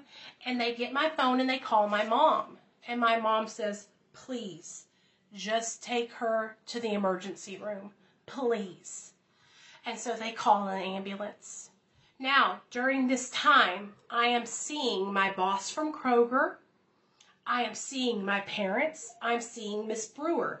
I am talking to all these people, but they are not there. I get in the ambulance, and I am scared for my fucking life. I swear to you guys, I thought the ambulance driver was trying to inject me with cocaine. They weren't trying to do any of that. They were trying to hold me down and get me to be still. They get me to the ER, you guys, and they put me in my own room. And that's when the hallucinations get even worse. It's all white in there, and I am seeing frogs all over the wall. They're jumping from here to there, and I'm licking the wall. It is crazy. I sit down on the bed, and the doctor comes in, and I remember them saying, did you do bath salts? Did you do bath salts? And I tell them, no, I did meth, I did Roxy's, I took a Seroquel. And so they give me a shot of Thorazine and Haldol, right? Trying to help me to go to sleep. Well, baby, that just intensifies it. And my hallucinations get even worse. Now I'm seeing the two little ladies from Kroger that I work with. We fry chicken together. Miss Marva and Miss Frida. They are underneath the door, and they are blowing crack smoke to me. I am over there on the ground trying to suck the crack smoke from underneath the door. Like, this is full-fledged happening, okay? The nurse and the doctor come back in, and they give me another round of Thorazine and Haldol. And that is when my body started shutting down. That is when I went into a coma. And I don't remember anything else. I don't remember nothing. I just remember not being awake. Apparently, my internal organs had shut down, and I went into a coma for 7 days. My mom said that when they showed up, my dad fell on the ground because they seen me there, and I had tubes coming out of me, out of my mouth, all out of me. And my dad was so upset. He just could not believe was going to die. They came there, and my mom sat with me the whole time. She said they didn't even brush my hair, that she brushed my hair, that it was all matted up in the back of my head, that she was wiping me down. And I woke up 7 days later, and I looked at my mom, and I was like, God, I was tired, I guess, you know. And she looks at me and she says, do you know how long you've been here? And I was like, no. And she's like, you've been here for 7 days. And that's when I knew, like, damn, man, I really fucked up this time, you know?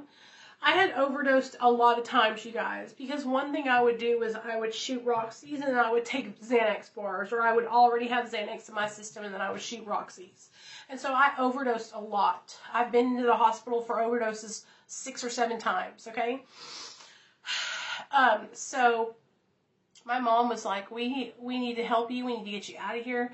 We need to go get your car and get you safe somewhere, right? So they came and got me. We went and found my car. My friend Gerald had it, of course. And my parents took me back to Hot Springs. And that's when I got on the phone and I started calling all these treatment centers.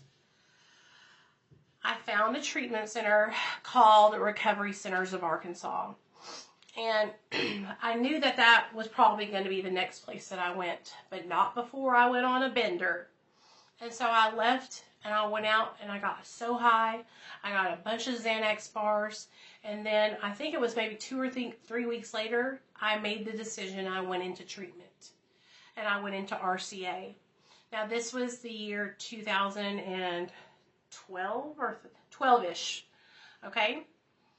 I come out of RCA, I relapse, okay? I can't stay sober. I'm not getting it. And in September of 2012, I meet my husband. I will never forget it. I was still working at Kroger, and I had moved in to live with my friend Hunter and Kaylee. I was paying half the rent to sleep on their couch, and they invited some people over, and then I invited my friend Casey over.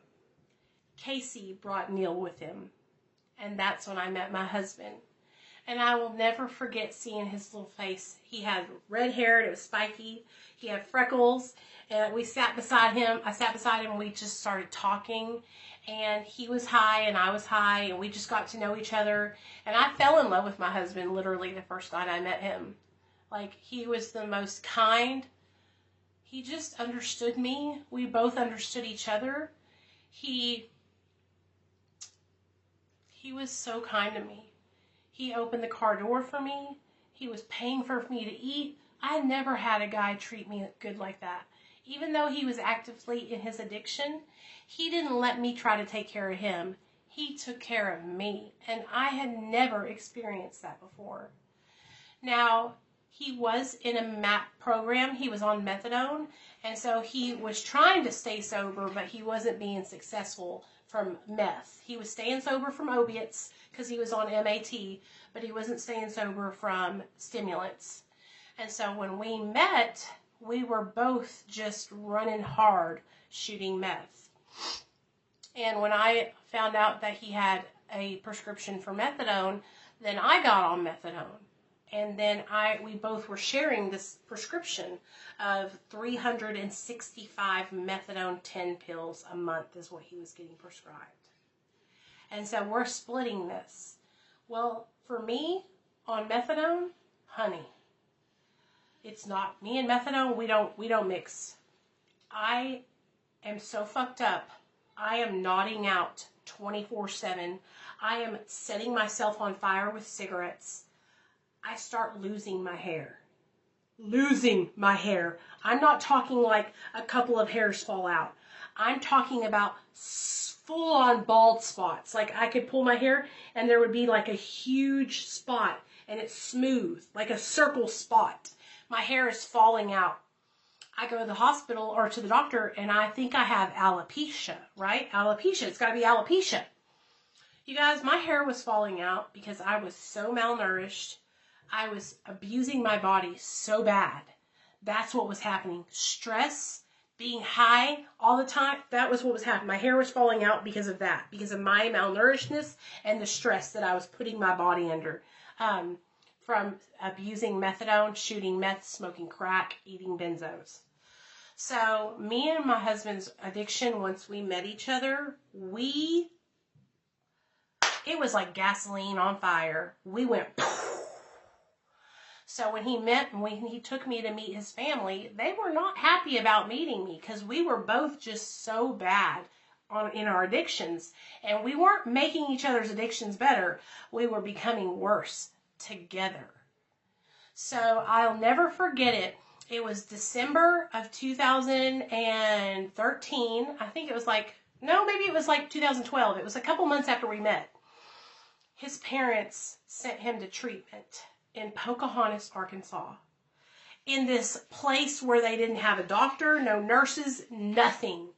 It was like a place that was free, you know what I'm saying, where they just lock you down and it's like they pray for you. It was like a faith-based treatment center. He went through withdrawal. He fucking almost died. It was so bad, you guys. He left. He stayed for 2 weeks and he left. He was like, see ya, I'm out of here. And he came back home.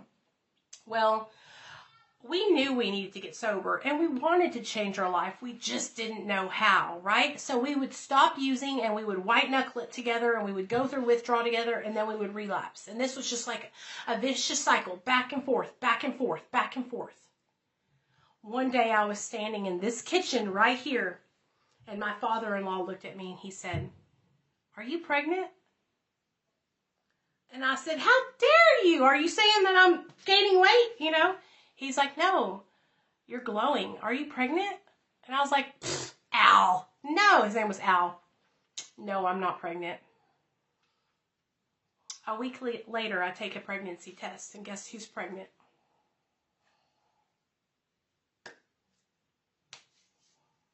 I'm pregnant.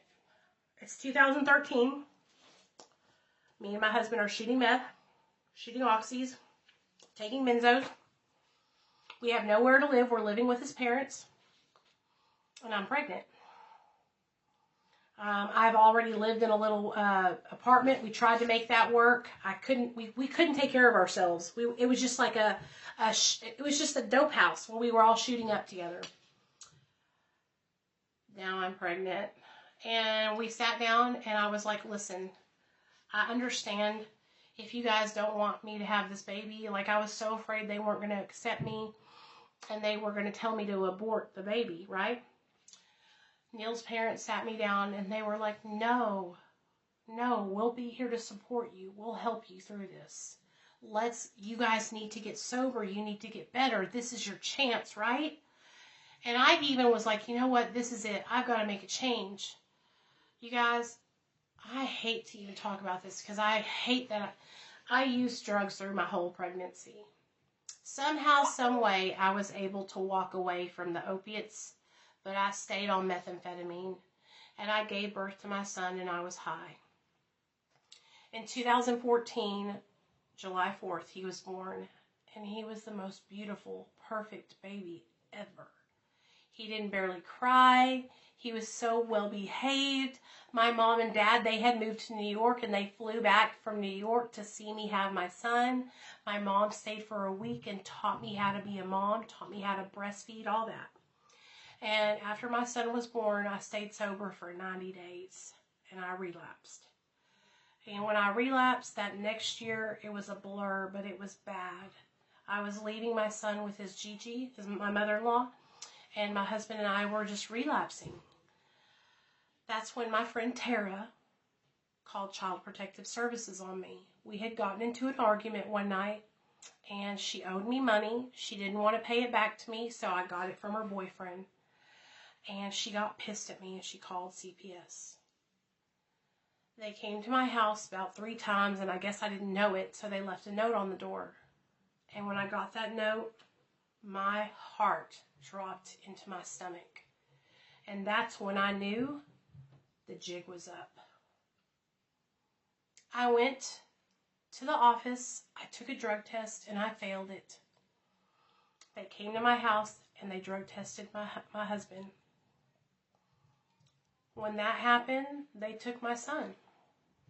They said, yeah, she was doing the same thing, Barley, still high as hell.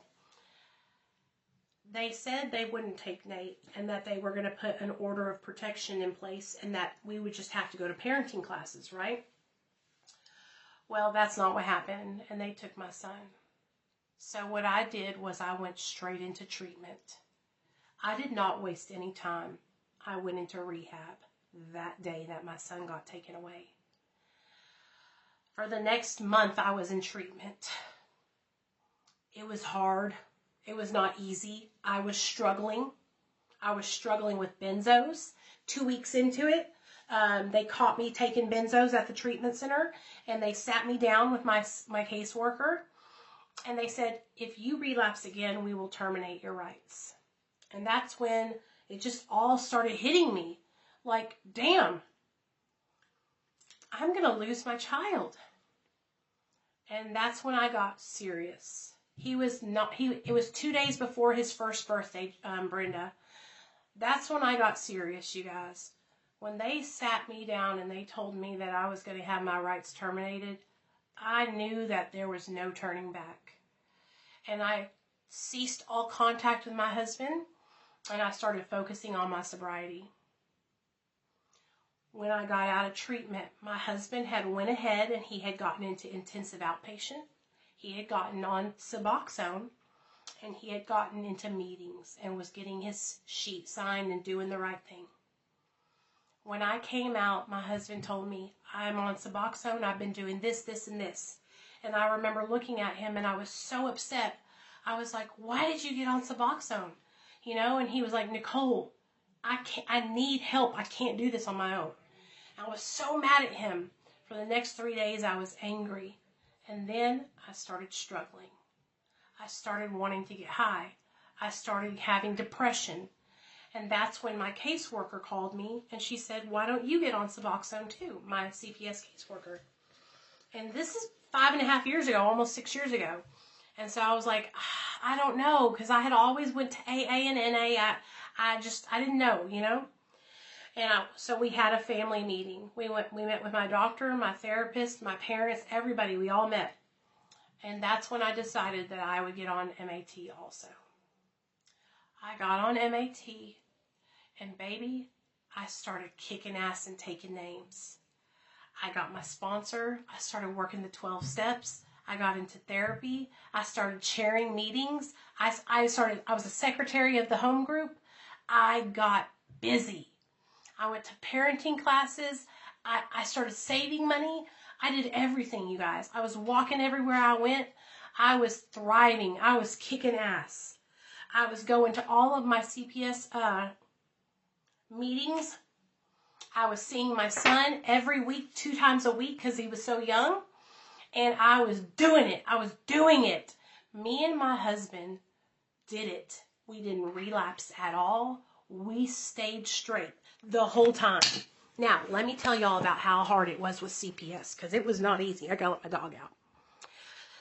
Now, CPS wasn't bad, but it was my son's attorney ad litem that was a horrible human being. And this woman wanted me and my husband to never get custody of my son back. For some reason, she had it out for us, okay? And so I think what happened was she talked to my sister-in-law, and my sister-in-law and my husband do not have a good relationship. But anyway, she was making it really difficult. Now, we went through all the proper chain of commands. We got our hair follicle tests done. We took our drug screens every time they asked, and without fail. In fact, you guys, I had to remind them to give me drug tests. I had to remind them to do my home visits. I had to remind them to everything. It was so crazy, okay? But I kicked ass and I took names. And when it came up, 6 months into it, they started letting me and my husband take my son.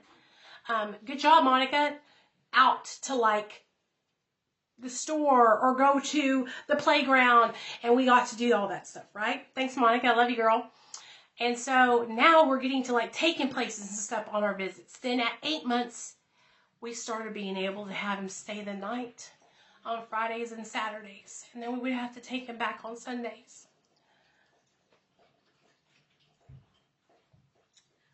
I cannot tell you how hard it was to take my son back every Sunday because I wanted him to stay. But we did it. We did everything they told us to do. Everything. And at 1 year, we had our last court date. And at that court date, they tried, that damn attorney at Latham tried to prove us unfit. I had taken 3 psychological evaluations. I had done all of my parenting classes. I was involved in AA, had a sponsor, was going to meetings. I could recite the 12 steps in the big book of Alcoholics Anonymous. I went on the stand and I fought for myself and I fought for my son and I showed them I know what I'm doing. I know that I'm sober. Will you give Nate a shower? I know that I'm doing the right thing. My husband, they put my husband on the stand, tried to ramrod him, tried to accuse him of drinking alcohol when he never drank a damn drop in his life.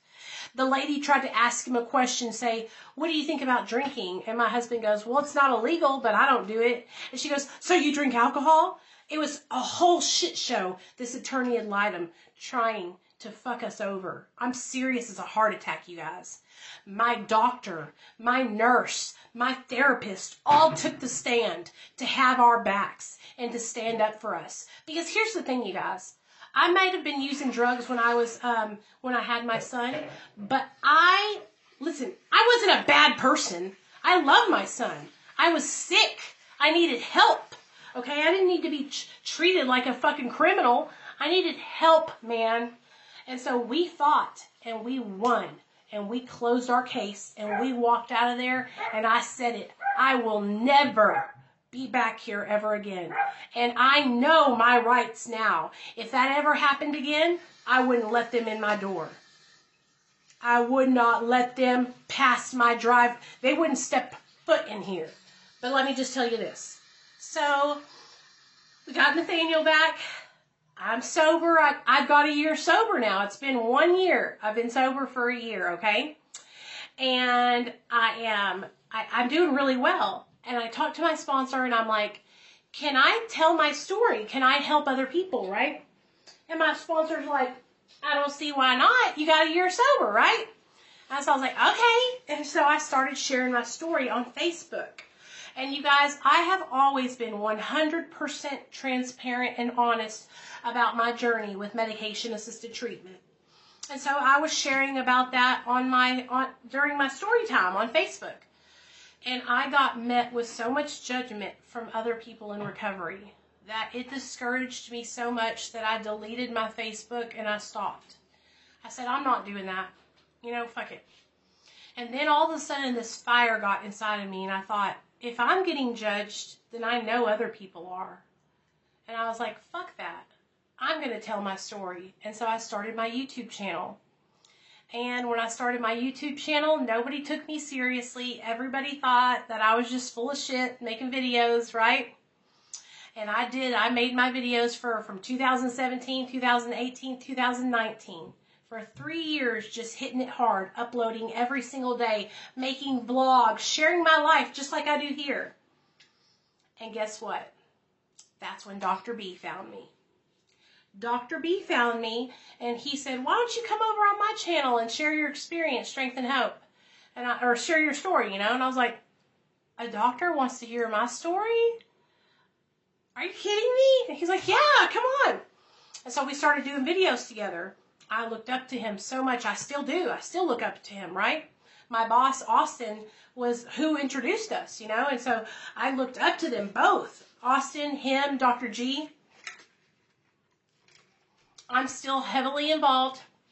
Dr. B is my boss. I'm still heavily involved in AA. I'm going to meetings. I'm still doing therapy.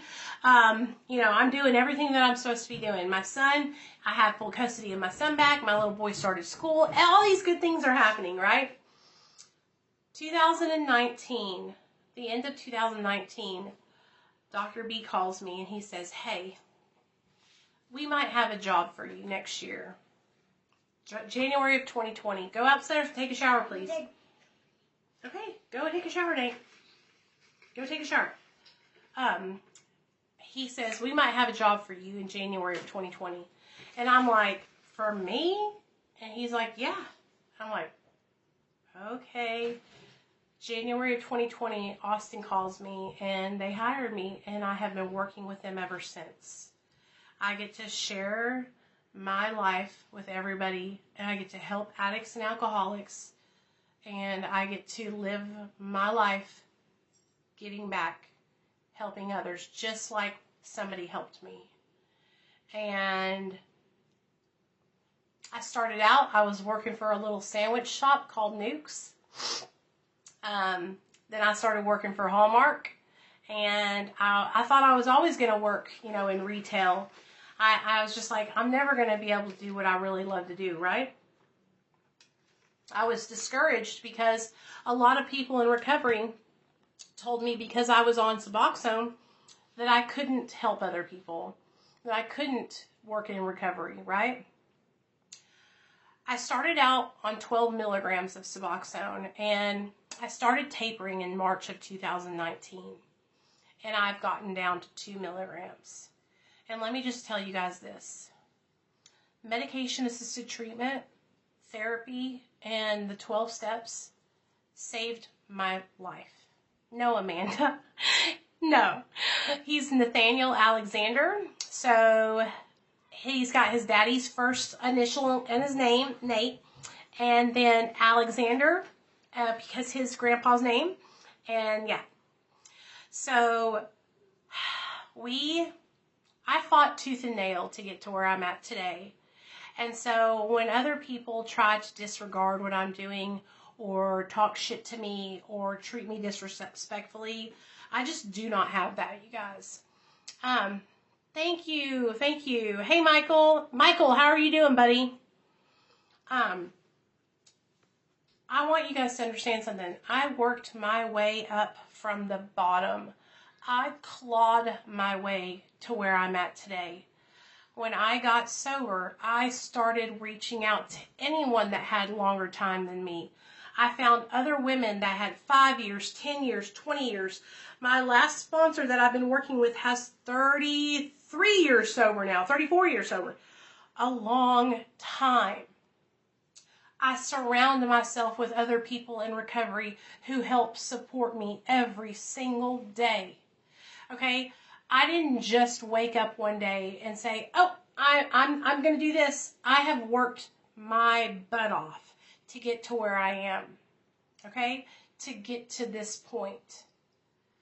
I have helped people on YouTube, Facebook for years before I ever got the job I have now. And I worked really hard to get to this point, but I put in the work. I uploaded videos on YouTube sometimes 2 times a day when I first began.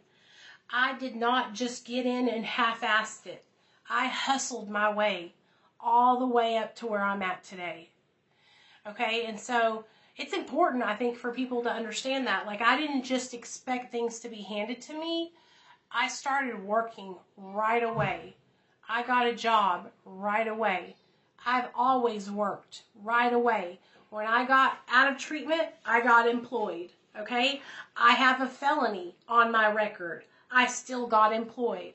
There's no excuse, real talk, there's no excuse why people can't do for themselves, okay? I have a felony, I have mental illness, and I'm a drug addict. And I have gotten a full-time job. I have saved money. I bought a car. In my sobriety, I bought a car. In 2017 or 18, I had 2.5, 3 years sober. My husband and I went to the car dealership.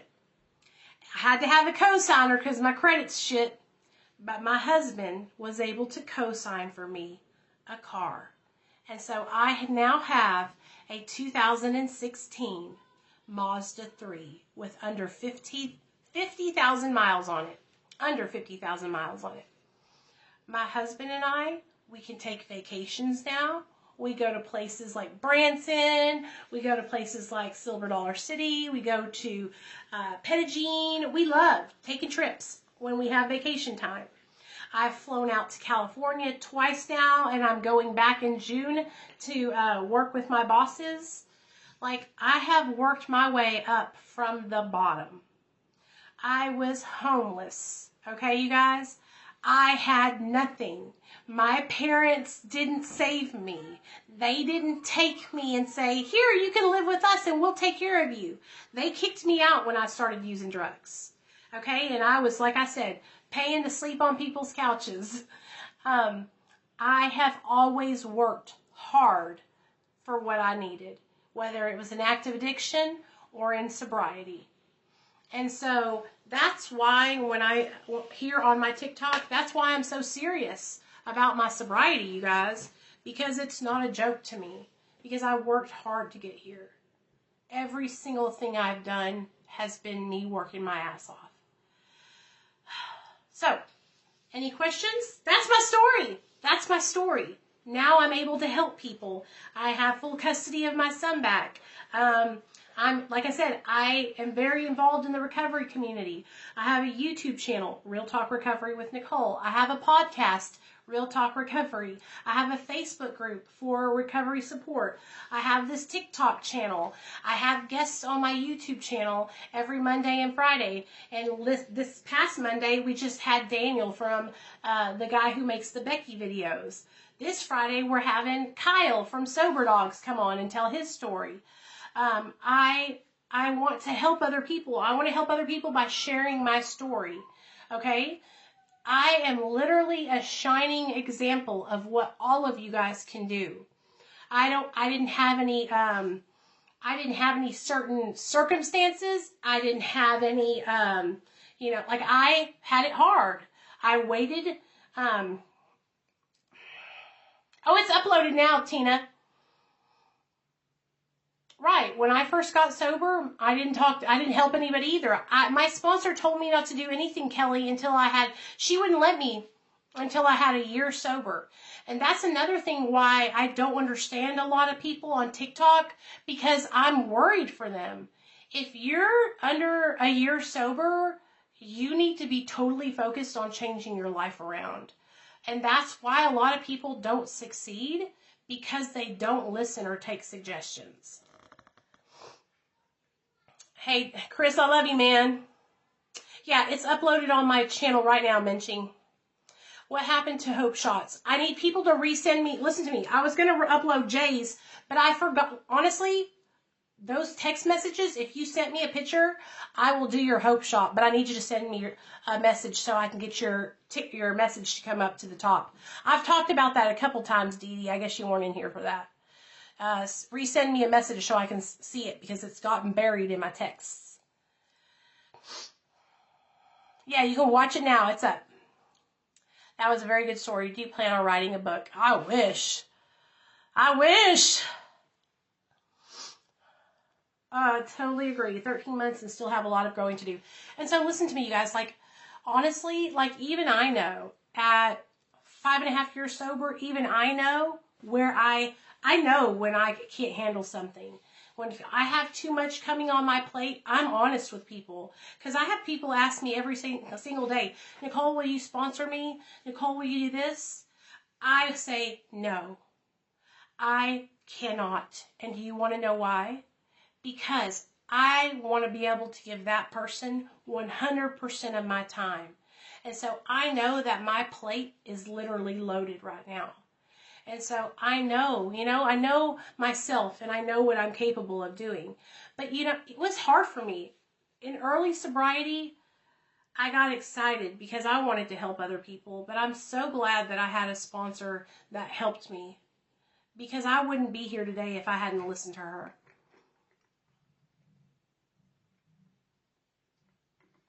But here's the thing on TikTok, you guys. Everybody gets mad at me because I say you need to focus on your recovery, right? Everybody gets pissed off because of that, but it's just the truth. And if you can't take suggestions from people, then it's going to be hard for you, man. You're welcome, Brenda. Thanks for being here.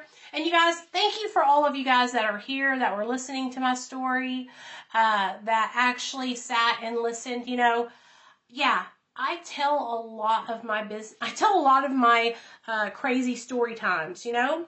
I get it. I don't like it when people jump in and they say things like, you shouldn't be telling that. Like, why can't I?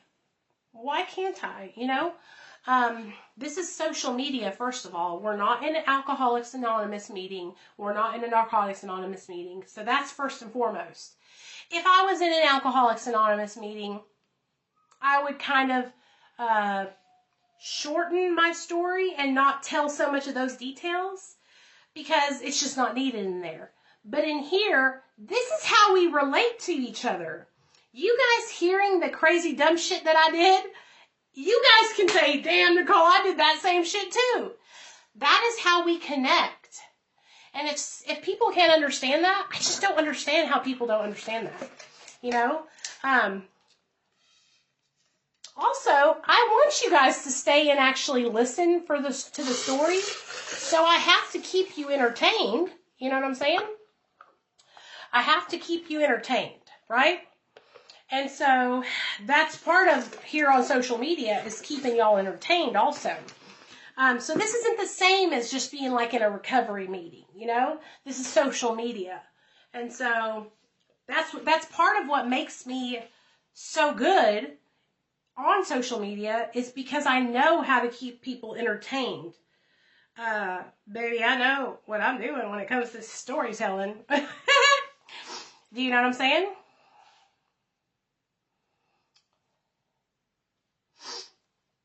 So it just disappoints me when people just jump in here and they don't know.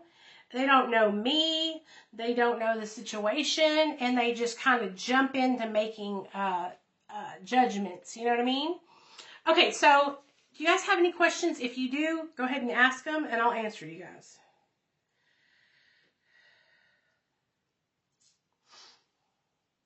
And here's the thing, you guys, like, a war story is when you're glorifying the substance, okay? I am not glorifying drugs and alcohol at all. They ruined my life. I'm really just sharing my story, my experiences. And so just because I share a story and I'm telling you, yeah, I was shooting Roxy's.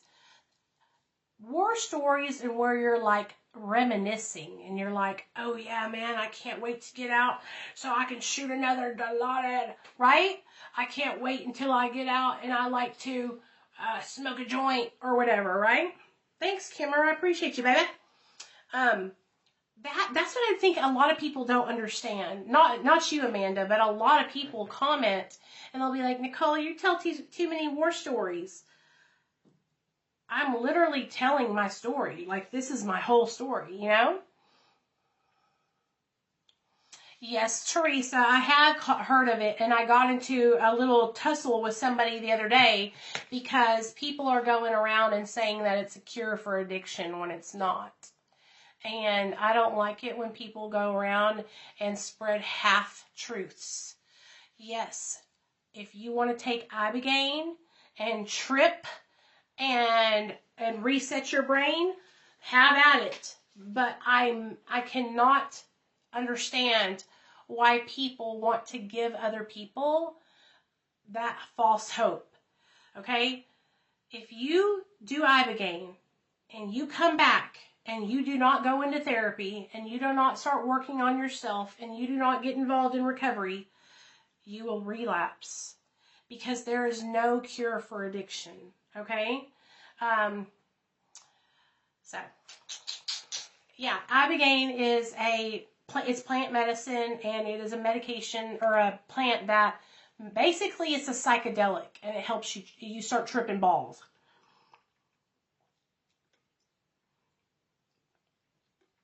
And it's not safe for people who have heart issues or liver issues.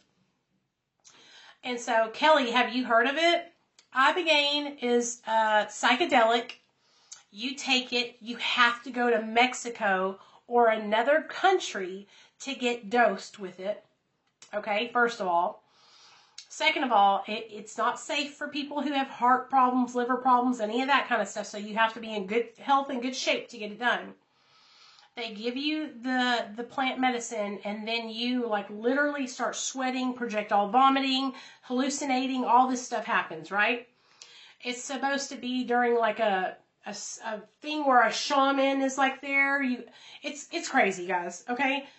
And they say it resets your brain to a pre-addicted state. I think what it does is you have a spiritual experience tripping balls on this psychedelic plant, and your withdrawal and all that stuff, you go through it, right? You go through all that, and when you come out on the other side, you have tripped balls and you no longer have any withdrawals, right?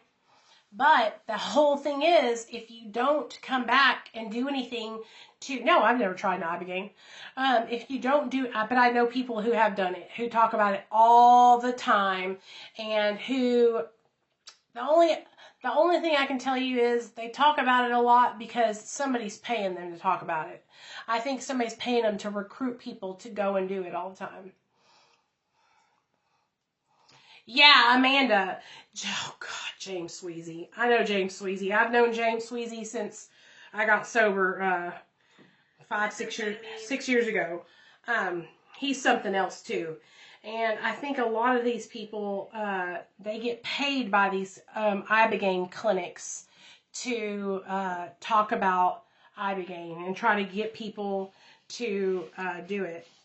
So, yeah, it's just... Here's the thing, you guys. Like, I have no problem. If you want to trip Ibogaine, that's fine. But I think it's really important for us to be honest. And like I said, there's no cure for addiction. Okay? We have to work for the rest of our lives, right? To stay healthy, to stay away from getting high in our addiction. And so I think it's really important to set that and let people know so they're not having false hope.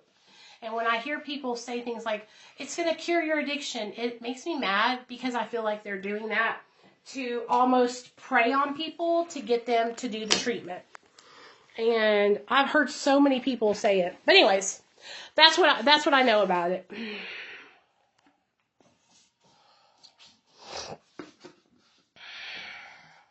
I gotta wash my face and get ready for bed, you guys.